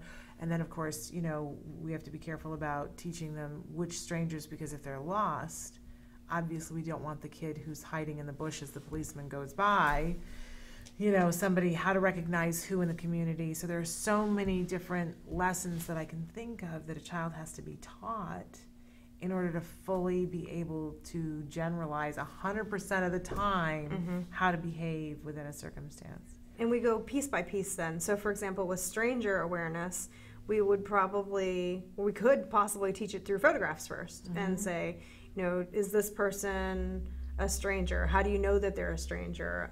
If they're a stranger, what can you do with them? Like, can you ride home with them? No. Can you accept something from them? No. Well, what if this, giving them many different scenarios, like you were saying, so that they know exceptions of when it is okay and when it's not okay. And then also acting it out as well. Yeah. So I say, I'm so-and-so and I'm at the grocery store and I'm offering you a sample of candy, but I work at the store, and mom is with you. So knowing when to make exceptions and when it's okay to do something versus not doing something. And then, of course, sometimes you can also set up a situation. So for example, you tell your best friend that you're going to the store and that maybe your child's never met that person before, and they approach your child and act out something that you've been practicing. Right. And fortunately, because you've set it up, you know how your child might react if it actually happens. So that rehearsing something over and over and over again is really going to be key. It's very important. All right. Yes. Safety, it's the biggest issue. Thank you so much for being here with us. Thank you.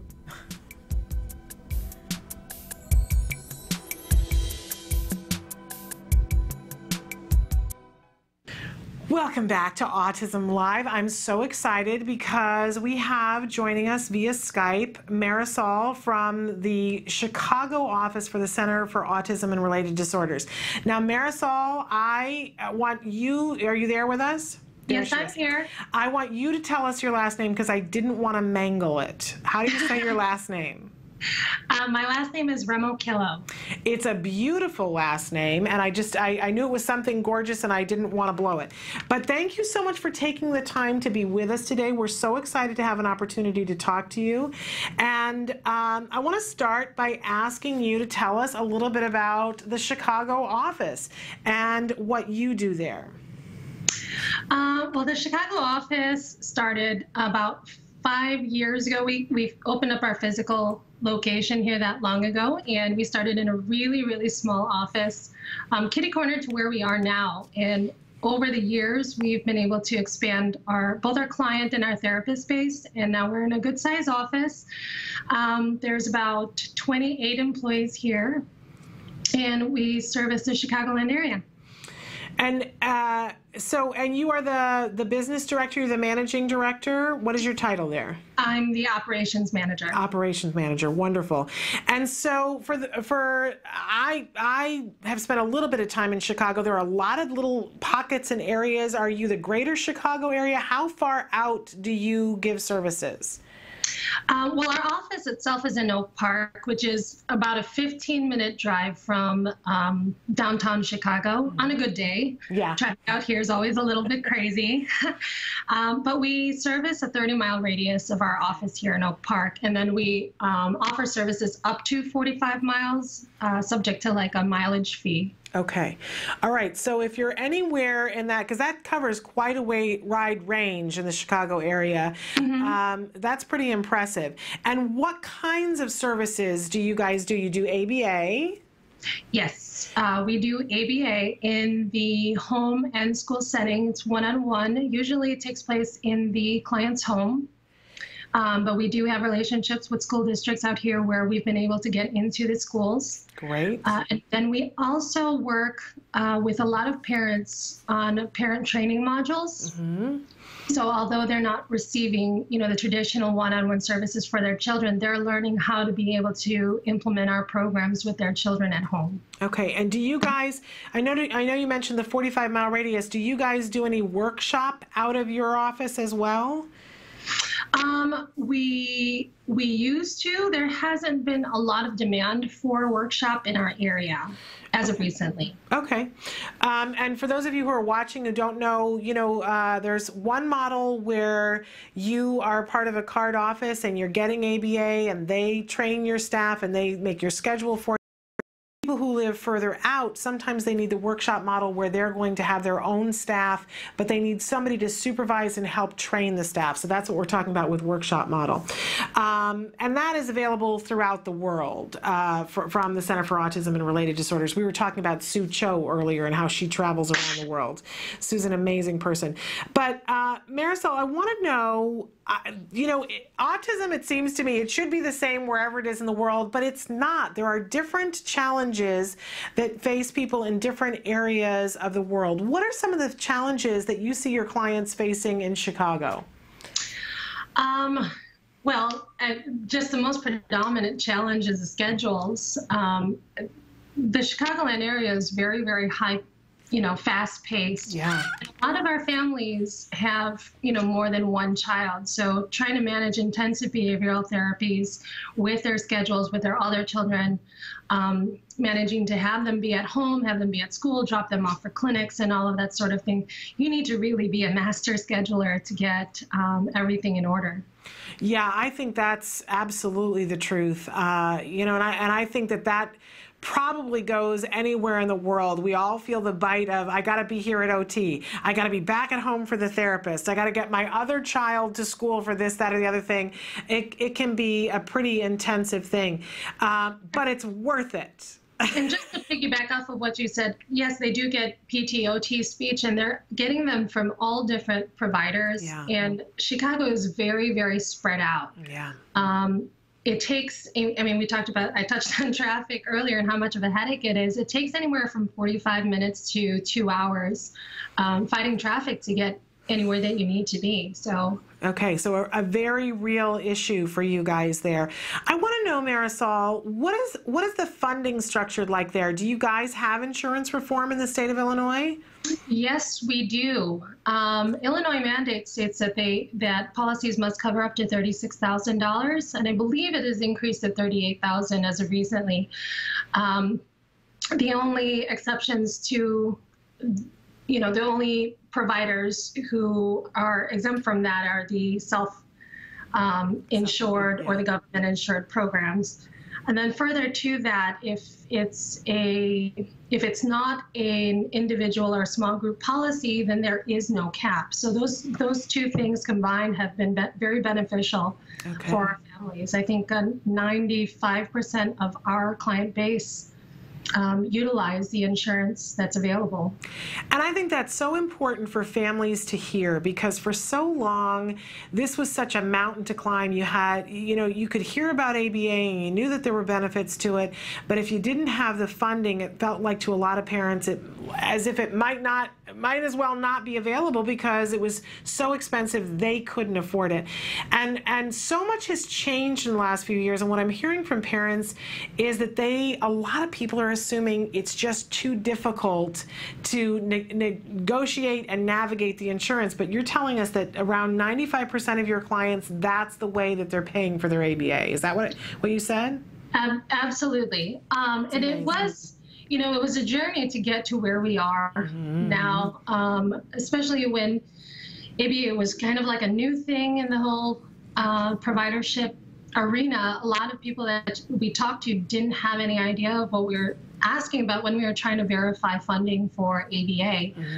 And now that they've become a lot more, informed, it's a lot easier to deal with. But it was a struggle, especially for the first couple of years.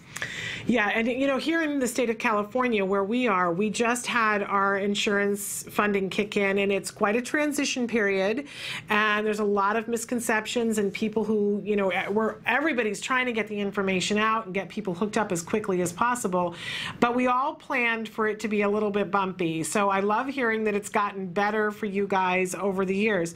I want to know if a family wants to start with the Card Chicago office getting ABA, is there a waiting list? Would they have to wait long on Card's end, or is it fairly quickly that they could start? I'm really proud to say that we are now operating on a no wait list. When we first opened our doors, the demand for ABA far exceeded our ability to provide, because at the forefront of our intention is to be able to provide quality treatment. Yeah. And we needed to get the the clinicians trained and ready, and it took some time for us to be able to meet that demand. And finally, we're at that point where we can service any family who's ready to get started, who has the funding in place, who's ready to start with their schedule. And from intake to actual start, it can be as short as a 2-week process. Wow, that's amazing. It's much different than how it used to be, because it used to be that there were extended waiting periods. So I'm so thrilled that you guys have been able to solve that for families. That's wonderful.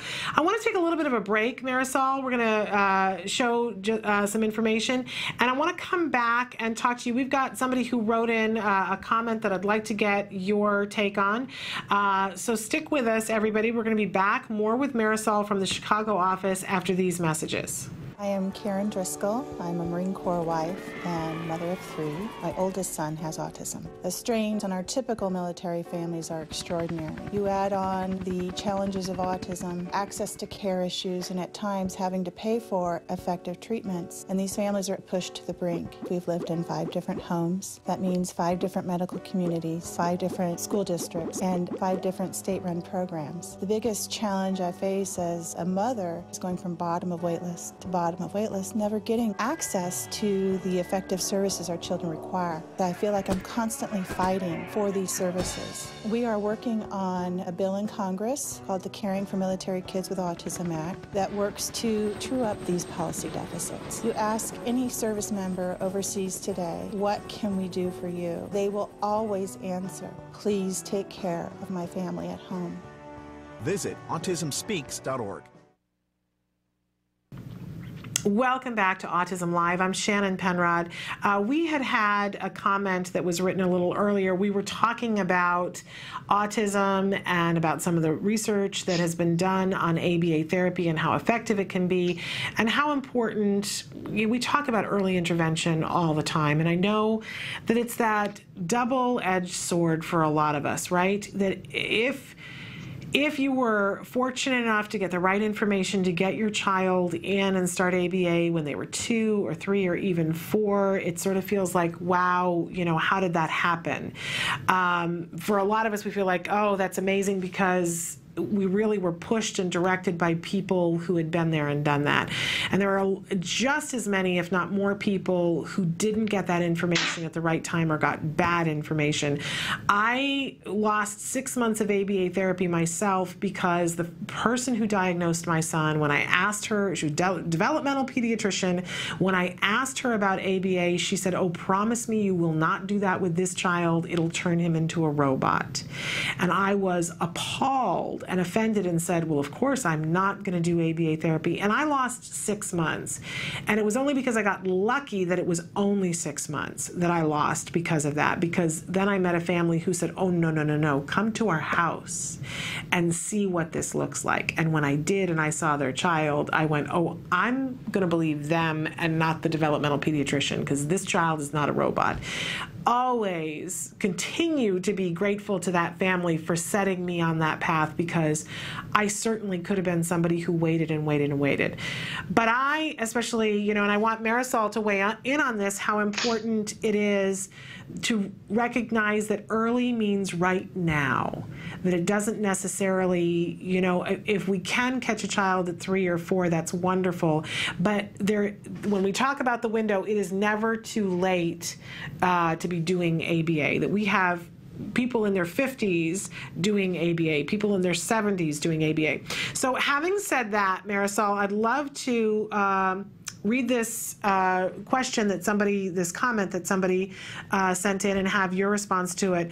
This person said, I'm so regretful that I didn't start ABA when my child was 3 or 4. He's 10 now. And a lot of you have written in and expressed the same sentiment. At that time of diagnosis, my introduction to ABA therapy resembled animal training.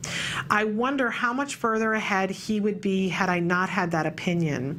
Being so very much in denial for so long. I thought I could give him everything he needed developmentally. I'm a kindergarten teacher. Now I know better and would recommend ABA method to parents. And Marisol, it's so disheartening to me because I feel like parents, they carry this weight of guilt like they've done something wrong when they didn't have good information. I'm sure you see this in your practice a lot, but talk to me about how beneficial it is for them to get their children in now.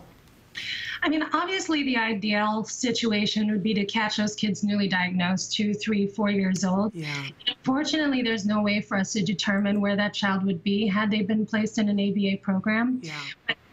You know, we've participated in many conferences, and I don't know how many parents have come up to us and said, are your programs geared towards early intervention? Are they geared towards, my kid is 13 years old, is it too late for him? And the answer is that it's never too late. The benefit to having individualized programs is that we can identify each individual deficit, we can design programs, and we have the only basic skills curriculum available, you know, for kids between the ages of 0 and 21 years old. And that includes all of the skills required for them to function between those ages. There are services and resources available for children in grade school, high school, and even college-age students. So I encourage families to get on, you know, the ABA bandwagon, so to speak, as soon as they are able. Yeah. Yeah, I keep saying early means now, and don't get caught up in anything else because, you know, as an autism parent, I know it's like this whipping bowl that we go to. I sometimes will get into that mode on a bad day where I mourn those 6 months that we lost. And I know plenty of other parents that are mourning a year or 3 years or 5 years or 10 years. But that is a place that's not fruitful. When everything is done and our child is asleep, if we want to go there, we can. But in the meantime, there's work to be done now, and that energy can be put towards what can be done now. So I love it when you guys say to us, it's never, never too late. And I frequently point to Nick Yates, who was a client of CARD, who came in later and started ABA later and is fully recovered and is featured on the recovered video. So it is never too late. And progress, it's never too late for progress.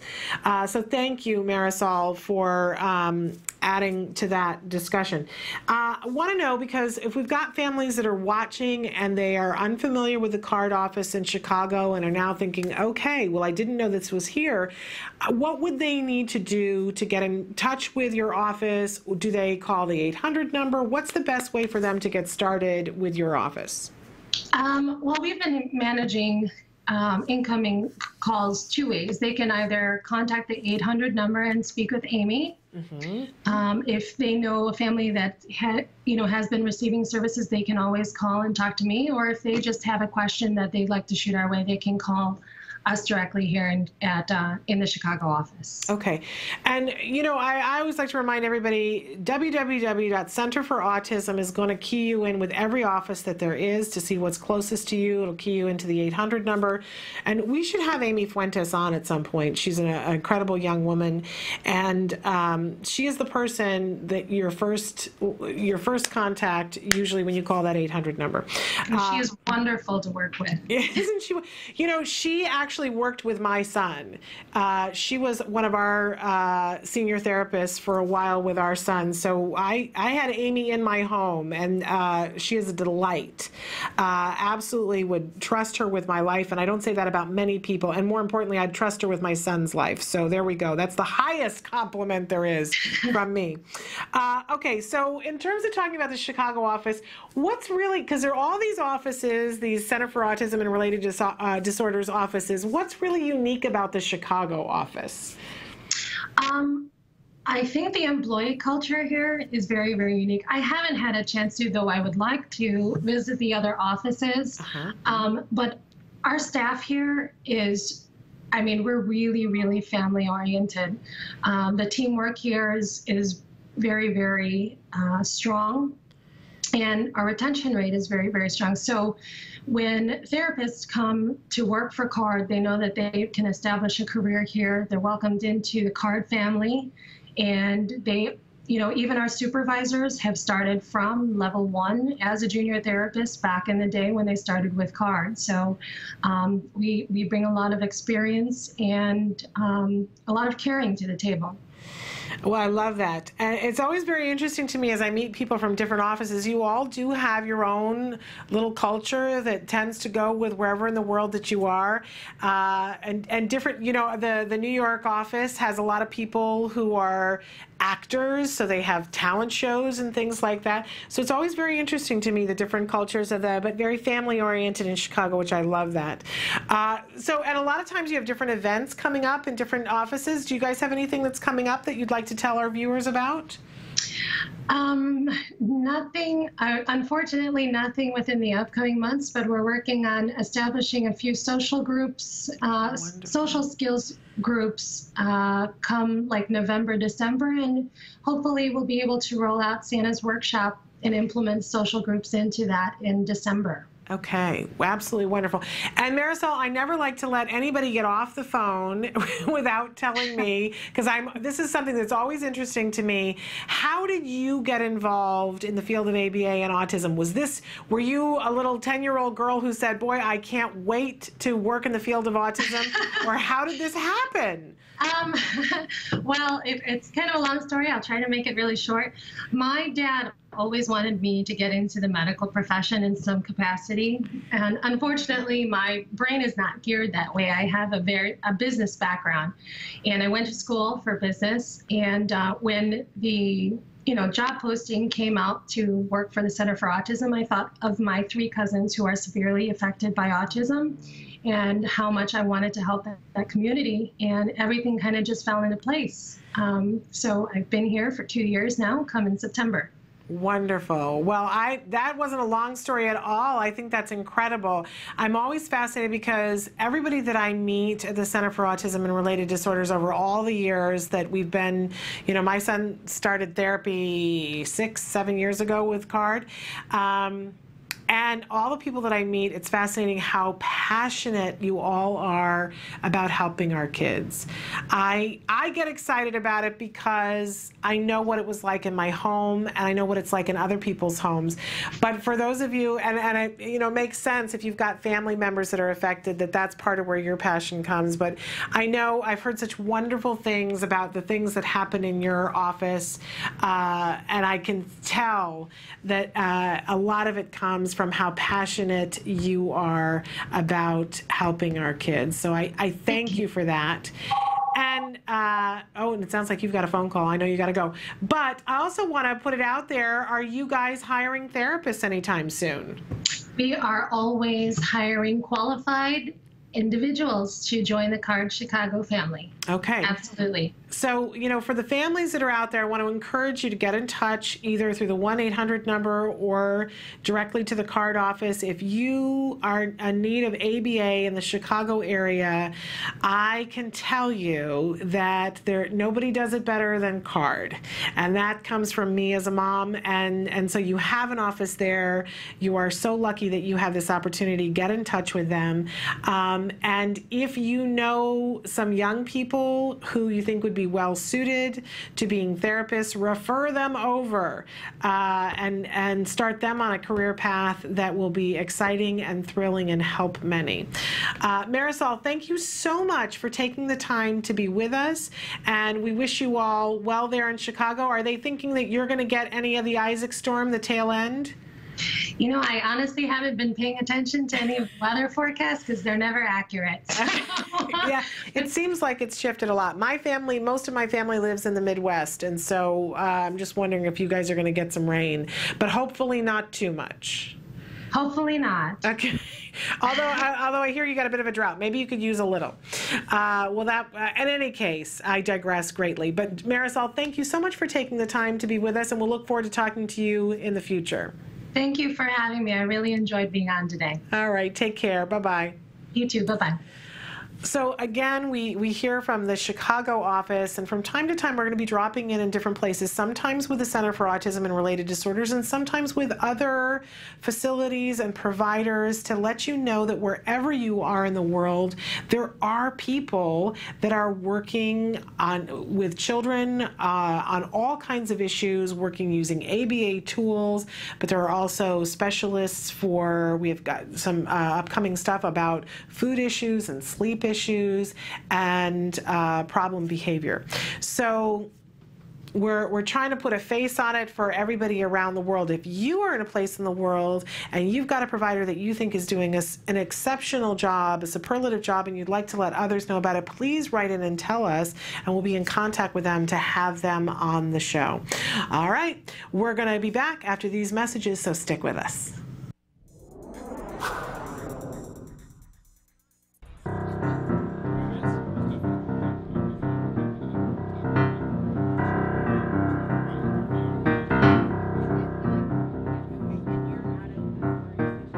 Today has partnered with Cox Communications to bring Inclusion Films to San Diego.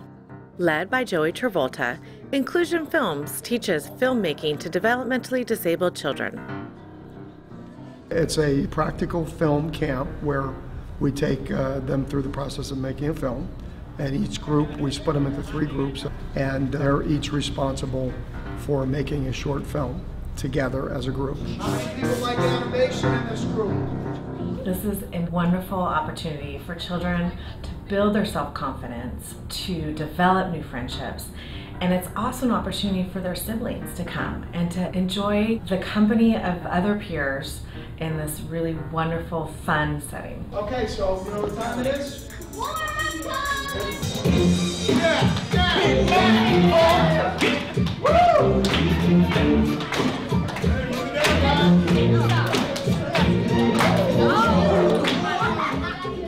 Cox Communications has years of supporting the community. We believe in giving back to the communities we serve, and military, youth, and education are our 3 pillars. And so this really matched up with everything that we're about and what we're trying to do to give back to the San Diego community. And so we were thrilled to meet up with ACT Today and Inclusion Films and to have this wonderful synergy. 3 organizations really trying to move towards a common cause. All right, we ready? There you go, got it. Mark. Okay, you'll be talking to me, okay? So tell me your name, say my name is. In the past, we've done The Junior Apprentice, which was a takeoff on The Apprentice, the Really, Really, Really Late Show, which is a takeoff on The Tonight Show. And this year, we're doing a combination of 60 Minutes and Entertainment Tonight called 30 Minutes Tonight. Okay, good. So now you understand what an improv is. You guys get the idea what an improv is? To go with the flow of something, especially in the action. My son Elijah, he's into movies and he's into music, and so this program might bring out his particular skills. Amazing. You're like a professional animator. Every single person here we've met has been so kind, loving, and caring. They've given Nicholas the opportunity to be himself and be around people who have the same passion and interest as he does. What is it you learned at Thornton? What did you learn? That filming is kind of tricky. It was really nice to know how much they were enjoying this camp, and they're with people who are supporting them and are making them feel great about themselves and their differences and their similarities. And I get 2 kids that are working together and apart and together and apart, so it's an interrelationship as well as a camp and a learning experience. Everything that goes into the process of making a film goes into everyday life. So they're learning life skills, they're learning to collaborate. And when they collaborate, they come up with a product that everybody can see they're a part of something. They become a community, they become a family. When you make a film, you really become a family. Are we having fun at film camp? Yeah! There we are, close to Hollywood. Yep. And Hollywood is always looking for young talent like this. Yep. Autism is an epidemic, and it is not going to get any better anytime soon. Families are struggling to pay the bills, to put food on their table, let alone provide services for their children. And ACT Today is a vehicle of support for these families by helping them get access to life supports that they couldn't otherwise have. My experience in film camp has been great. great, and I just really love how all you guys decided to bring us together. What I learned here, I learned to animate, how to operate the platform. I learned about the animation and filming and making friends. Making new friends and acting. Meeting new friends. You can be anything you want to be. Welcome back to Autism Live. You were just watching a clip showing the amazing camp that they just did this summer. Inclusion Films partnered with Act Today and Cox Communication, and they invited families in the San Diego area who are military families with at least one child on the autism spectrum.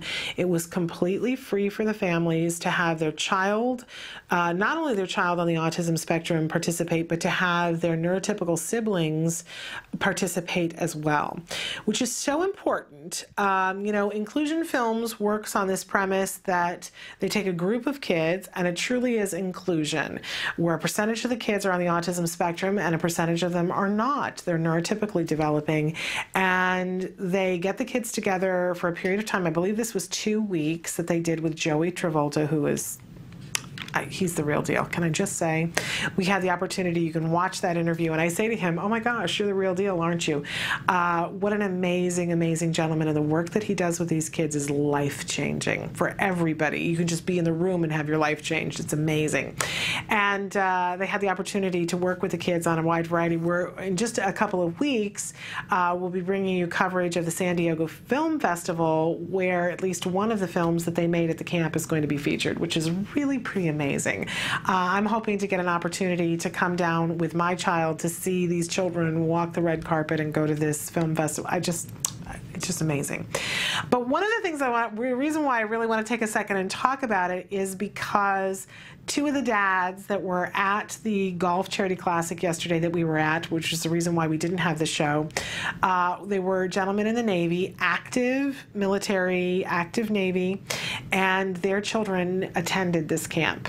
Both they had two children attend, each one of them, and so they had a neurotypical sibling came. And how important is that? First of all, it enriches the experience for everyone because there truly is inclusion happening.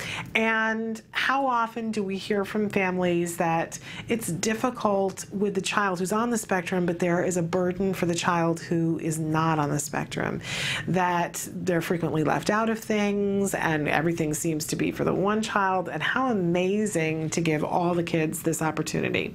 And again, these were military families. And in the clip that you just saw, there's one point where Nancy is interviewing just an amazingly cute little girl and saying to her, Hollywood is waiting for you. They're looking for people like you. And the girl is like all excited about that. Well, her dad was one of the military personnel who was golfing yesterday. And we had an opportunity to talk to him.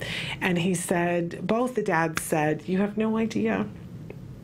You have no idea what this meant to our families, to our kids, to both of our kids to have had this opportunity, and how truly amazing it was. And he said, my daughter, who was always excited about things before, but things have escalated to a point because she's so excited about what is in the future for her. And, we have to turn the sound down because I can't listen to it anymore. The kids saying about, I made a friend and I realized that there are things that I could do that I didn't know that I could do. It's amazing. So big props to Act Today. That's one of the things that the money goes to, but they were also sponsored by Cox Communication and Inclusion Films and Joey Travolta. Really, really amazing. And if you love that kind of thing and would like for your child to be able to participate in something like that, let them know, because Inclusion Films goes all around North America. They do Canada and the United States doing these kinds of camps, and let us know if that's something that you're interested in being involved in or helping to create that kind of a camp where you live. perspective, because it's amazing what can be done. Absolutely amazing what can be done. Okay, we wanted to take a minute. I now have my technical difficulties cleared, so I can help you, give you your answers to the question of the day. Our question today was, what do you love to do with your child? And somebody wrote in and said, take my daughter to her favorite place, the YMCA pool. Isn't that lovely? You know, we hear a lot that our kids on the spectrum love to swim, and they love to be in the pool, and they love water, either at the beach or at a pool or something like that. And another response that we hear a lot of, and I see we got a lot of dads writing in today. I'm very impressed by that. Somebody who wrote it and said, ride on trains. Absolutely love that. We have trains here in Southern California, and I've heard of parents parking the car at one stop and riding the train down one stop and riding it back, because it's a big reinforcer. Big reinforcer. Another person who says baking and art stuff, and that they went for their first body. Now it says messages, but I think they meant massage. First body massage today, thinking of adding that to Just Love My Little Princess. Absolutely wonderful. You know, it's amazing. Like, it wouldn't have occurred to me. My son, I give him regular massages at home, and he thinks that that's a big deal, so he always wants to give me a massage, which I'm, happy to. He'll give me a hand massage or a shoulder massage. Love when our kids find things that they didn't know were reinforcing and that they personally find reinforcing. Wouldn't necessarily have occurred to me to take him for a massage, but maybe that is exactly something that I should do. Looking down on another site, I'm just seeing something that somebody posted about people not truly understanding until it happens to them. But I'm so thankful for those who try. And there's a big picture that says, autism, it will never be important until it happens to you. I'd like to think that that's not the case, but I think until it touches your life, I don't think you understand the magnitude. That certainly was my case. One of my good friends and a roommate from college, her son was diagnosed with autism, and can I just tell you how much I didn't get it? How so completely and totally I had no idea. And all these years later, when my child was diagnosed with autism, and of course, because of who she is, despite the fact that I so completely did not get it, she came out of the woodwork to give me support and tell me how great I was doing. And I said, man, I had no idea what you were going through. And she said, well, of course not.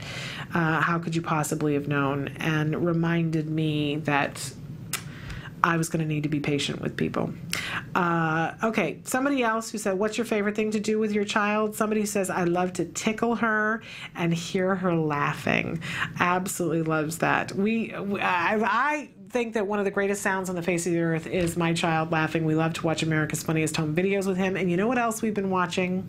He loves to watch The Great Escape. This is a show that's on cable where they put three teams of two people in some sort of facility, and they have to put together a puzzle, and they have to sneak through these places, and they can get caught by the guards. And this has been, we hadn't watched it, and then we've been catching up in the last 2 weeks on all the episodes that we missed. They just had the season finale on Sunday, but you can find them on demand on your TV. It's called The Great Escape.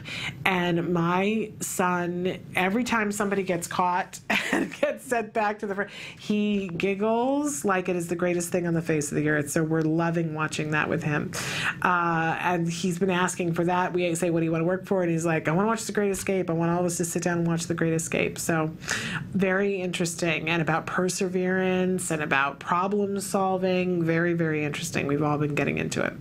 Another person answering the question, what's your favorite thing to do with your child? They say, welcoming him home from school with a huge hello and hug, and sitting together on the couch, all snuggled up together as he decompresses from a very long day in third grade. How wonderful is that? That's absolutely amazing. Taking the time, because we all need to decompress, right? And that you get to do it hugging and snuggling on the couch. Absolutely love it. And another person who says snuggling in the morning, after school, after a bath, before bed. I love the snuggle thing too. We call him a snuggle-upagus. So my child loves to snuggle.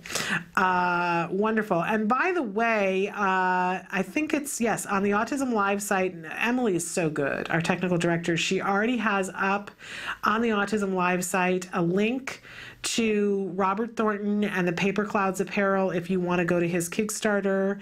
There's a wonderful article there, and you can click it, and it's fabulous. And Robert's already responded and said thank you so much for having him on the show. So we loved having him on here.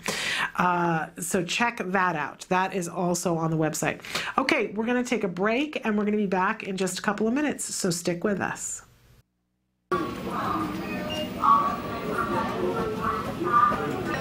C-15.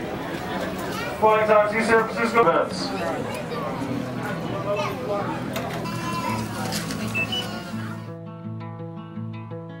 This week actually started probably about a year and a half ago, and Rocky Rayner and I were talking about a way that we could use the expertise that Jack has, combining it with the surf team here in Half Moon Bay. So this week has really been quite a collaboration between the surf team, Indo-Jack Surf Charities, Square Pegs, and then the Horseboy Foundation. And being able to bring it all together in one place and try something new of combining the horse riding with the surfing has just been an incredible experience for all the people involved. It's just too heavy for Superman to live.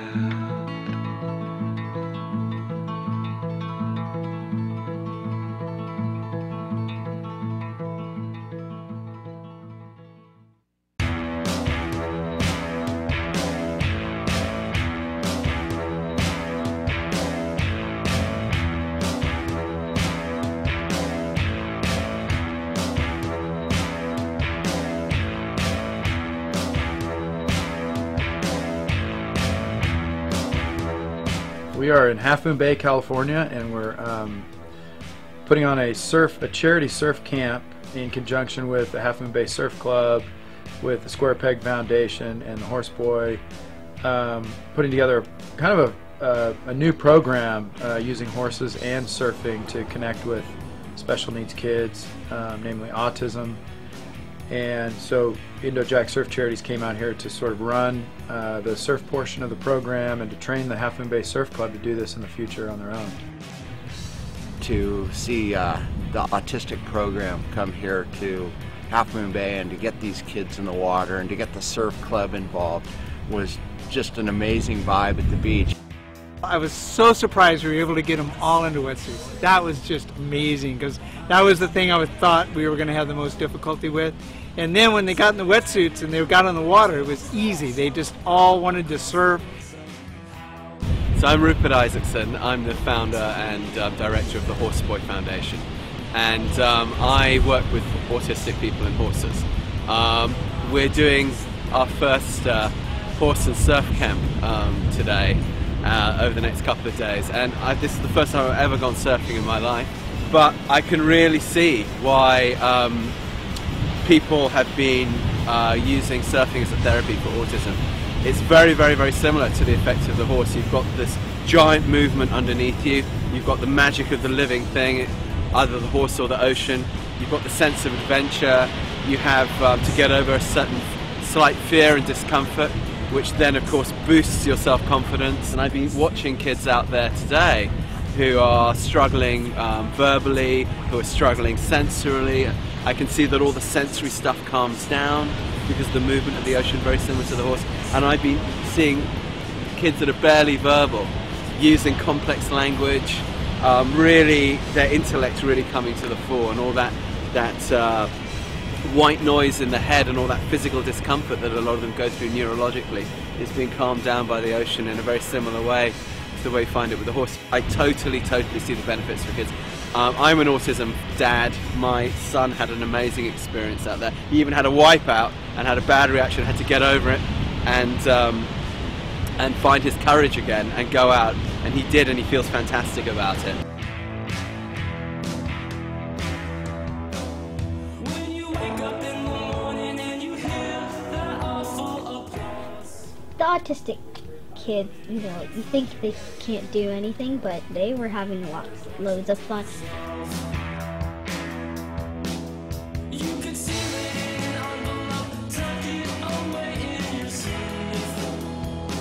But you can't take it to the bank, and you can't take it back.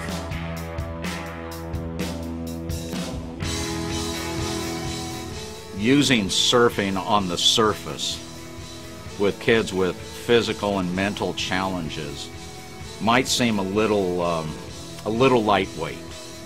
You know, people might question, well, what are you doing?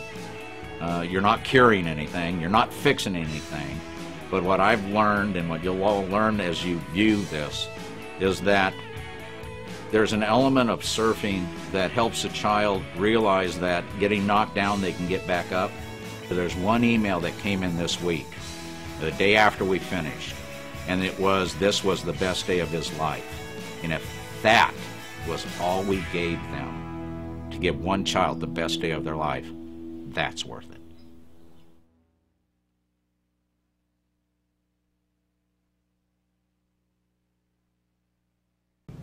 Welcome back to Autism Live. What an amazing, amazing event, Turf Camp. We had an opportunity to talk to some of the people involved. There are interviews. If you want to watch a past show, you can see where we talked to them about this camp. It sounded absolutely incredible. I was just saying during the break that how much we enjoyed Rocky, the gentleman who was speaking on the tape about the surfing, how we did an interview with him and how I so enjoyed talking to him. And at some point, I want to go up there to their Half Moon Bay Surf Club and take my son surfing, because I just was very impressed with him.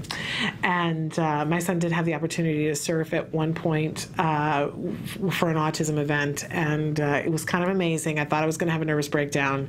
I kind of did have a nervous breakdown on the beach, all of which is caught on videotape. You can see nothing except ocean bobbing by and hear me having my nervous breakdown as I talk out loud to myself on the beach while my son was in the water. At some point, I keep threatening I'm going to put it up on YouTube, but it's too embarrassing. It's just too embarrassing. But, you know, crazy mom. It was great for him, though, a really great event for him. But anyway, when we have the opportunity to do these things with our children that are particularly reinforcing to them and open them up to new possibilities, it is something that's really fun for the whole family. And often has far-reaching effects.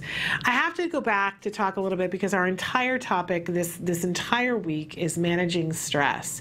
And, you know, something that comes up a lot, it comes up in our household, and I'm going to imagine that it comes up in your household. We call it the guilt train, because as we don't know the answers to all the questions, and as we start to get some answers and little puzzle pieces here and there, there's so much opportunity to get on the guilt train.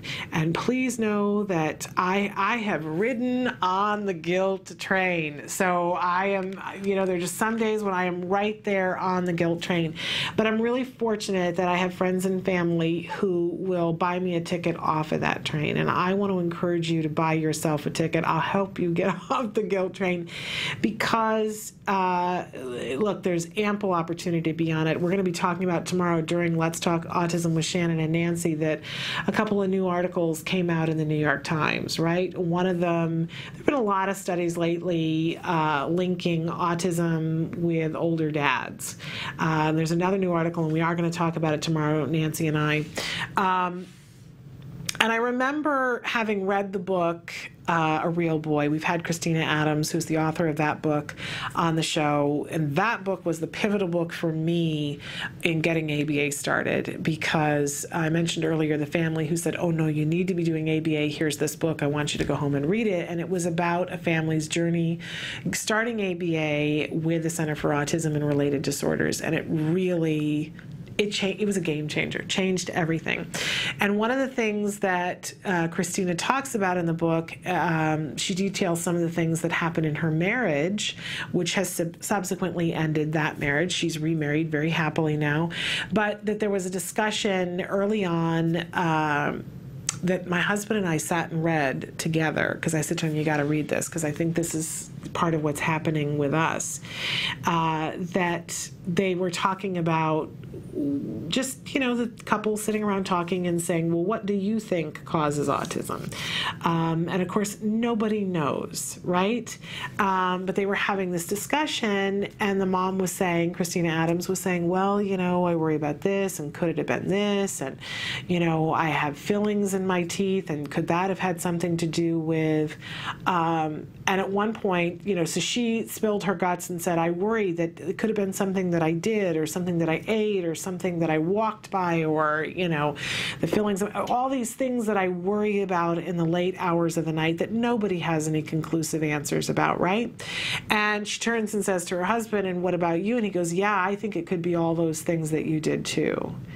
But there's no, you know, he's not taking on any of the stuff that he, there's just that distance there that, of course, she's upset. And it was something that my husband and I read through together, and I said, because sometimes I feel like that. And my husband in that moment said to me, oh, really? Because I don't feel like it's something that you did, and I don't waste any time thinking about that, and I don't know why you would be concerned about that, and wasn't quite the response I was looking for, right? But he was saying, oh, I don't think it's something that you did. But I was wondering and had, you know, and said, oh, and if we had asked this question then, could we have started this much sooner, and what, you know, and not listened to this pediatrician and gone here and done this, all this guilt, right? And then the first study came out of Israel about saying that, you know, we see that the prevalence is higher with dads that are older. And both my husband and I was 40, he was 43 when we got pregnant with our son. And I remember the day that he read that article, and he had a reaction, and he said, oh my gosh, so, you know, this, what if it's me? What if it's me, and the fact that I waited so long, we waited so long, and, you know, what if it's me? And he got on the guilt train for the first time. And, you know, before, when I was on the guilt train by myself in this whole thing, and I was like, why aren't you on the guilt train with me? Why aren't you, you know? And in that moment, I was like, you should be feeling guilty too, and not appreciating how lovely it was for him when he wasn't on the guilt train. And now suddenly that he was on the guilt train, I could see, oh boy, how I wished he didn't feel that way. It's so easy to hop a ride on the guilt train and say, I coulda, I woulda, I shoulda, had I only known, if I could go back in time, if I could do this, if I could know this. That's an easy ticket, right? We can all go there. But as I was saying before, as much as we can go there, you really got to stop. And just like we ask our kids to inhibit their response to something that, yes, everybody's doing this, but you have to focus on this, we have to ask ourselves to do that as well. We have to ask ourselves to say, yeah, all that's going on over there, and there's no profit there. There's no benefit. I can't know. I'm never going to get a be-all, end-all answer here. So I need to come back to what do I need to focus on right now. It's not easy sometimes. And I think it really requires help and support and friends to say, you know what? You don't have time for that. You really don't. And quite honestly, you know, there's so much to be done, and it doesn't matter where you are or how well your child is or isn't doing. There's so much to be done that I want to encourage you to get on the action train, because that's where it's happening. And on the action train, you're way too busy to take a ride on the guilt train. And again, I got to drive home the point. You can spend I wish I could remember who it was so I could give them credit, but I said to somebody, but I want to know if it was this, or if I want to know and they said, it doesn't matter how long you sit there and focus on that and obsess on that, you're not going to get the answer. There's never going to be an answer for that. And by the way, we're not the only ones who feel that way. I have friends who have been diagnosed with cancer who go down, you know, was it this? Was it where I lived as a kid growing up? Was it how I ate? Was it, you know, blah, blah, blah, what is it? And you don't get to know. Even as answers come in, you're never going to be able to know definitively in your individual circumstances. So we say, okay, there it is over there. I'm not going to pay attention to that because there's stuff to be done. And oh my goodness, is there stuff to be done. And that's a wonderful thing. So I encourage you today, if you're riding on the guilt train, I want to ask you to ask yourself, what am I doing? What am I doing? What action am I taking today? What action do I need to take? And you'll find yourself too busy to hop a ride on that miserable old train that's of no use to us. Get on the action train with us. Okay. We're getting close to the end of the show here, and I want to tell you about what's happening tomorrow. Once again, we're going to have Evelyn Gould. She's back in the house, so we get her back tomorrow. And then at 11 o'clock, we have Nancy Alspaugh-Jackson joining us for Let's Talk Autism with Shannon and Nancy. Of course, we'll talk briefly about the golf tournament. We've got to cover a couple of major things that happen in the news, in the New York Times in particular. As I was saying, that study about the older dads, we'll cover that as well. And we have Elaine Hall joining us tomorrow in the studio, live and in person, from the Miracle Project. This is, the Miracle Project was responsible for Autism the Musical, the documentary that you saw on HBO, an amazing program, and an amazing woman and a mom. I know she and Nancy have a great deal in common because they both adopted their children, and then after having their child for quite a while, had their child diagnosed with autism. So it's a particular interesting story that both of them have to share, and I know that you'll look forward to hearing what Elaine Hall has to say. So that'll be tomorrow at 11 o'clock for Let's Talk Autism with Shannon and Nancy, the fabulous Nancy Alspaugh-Jackson.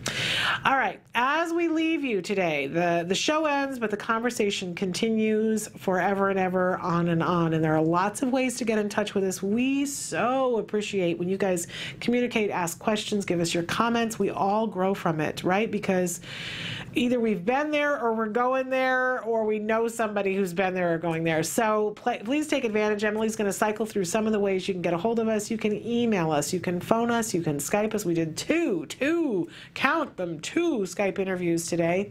And we'd love to Skype with you or a provider that you're aware of that you think everybody should know about.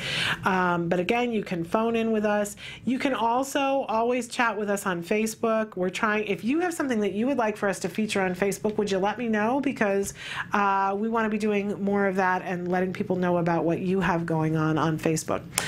You can also tweet with us. We appreciate all of your Twitter interaction with us. And I want to remind you that Autism-Live is the place to watch us live. But if you want to watch rebroadcasts, you can stay here and watch for the rest of the day and see our most recent episodes. Or you can go to Blip TV and search topics and people's names. You can go to YouTube, and you can also download us for free on iTunes and watch us on Ustream. It is available for free in all of those different places because we know how important it is that you have access to this information with no strings tied to it, none whatsoever. So we're not asking for your email, we're not asking for your home address, we're not asking for your phone number. We're just saying, what can we do? What can we do? How can we help you? How can we shore you up? Because we can do this together. I know you are awesome, and you are doing an awesome autism job, and that it's not always easy, man. There are some days where you feel like, woo, we got something done today. And other days where you go, really, is this how my life is supposed to go? I know that that's a part of this journey. And I want to remind you that I'm here for you, and although all you see is me sitting here, there are so many people who are here to help you and want to help you to get the answers to the questions that you need and to support you on this journey through autism. It can be so gratifying. Once you get started and you start to see progress, you will know what I'm talking about. But reminding you that tomorrow, Evelyn Gould, back in the house at 10 o'clock. She's a BCBA Board Certified Behavior Analyst. You can ask questions tonight and through the night and ask questions in the morning. We love to answer your questions live with Evelyn because she's a fabulous BCBA who has a great deal of experience working with autism. And then at 11 o'clock, Let's Talk Autism with Shannon and Nancy. Our special guest, Elaine Hall, will be joining myself and Nancy Alspaugh-Jackson. You can write in questions during the night for her as well, or catch us during the live live show tomorrow at 11 o'clock for Let's Talk Autism with Shannon and Nancy. I want to thank you, as always, for being here and being a part of my team, being in the conversation with me, because I'll be honest with you, I'm still on this journey with you, and I love the support that you guys give and the questions you ask. We'll be back tomorrow live at 9 a.m. Until then, please give your kiddos a hug from me. Bye-bye for now.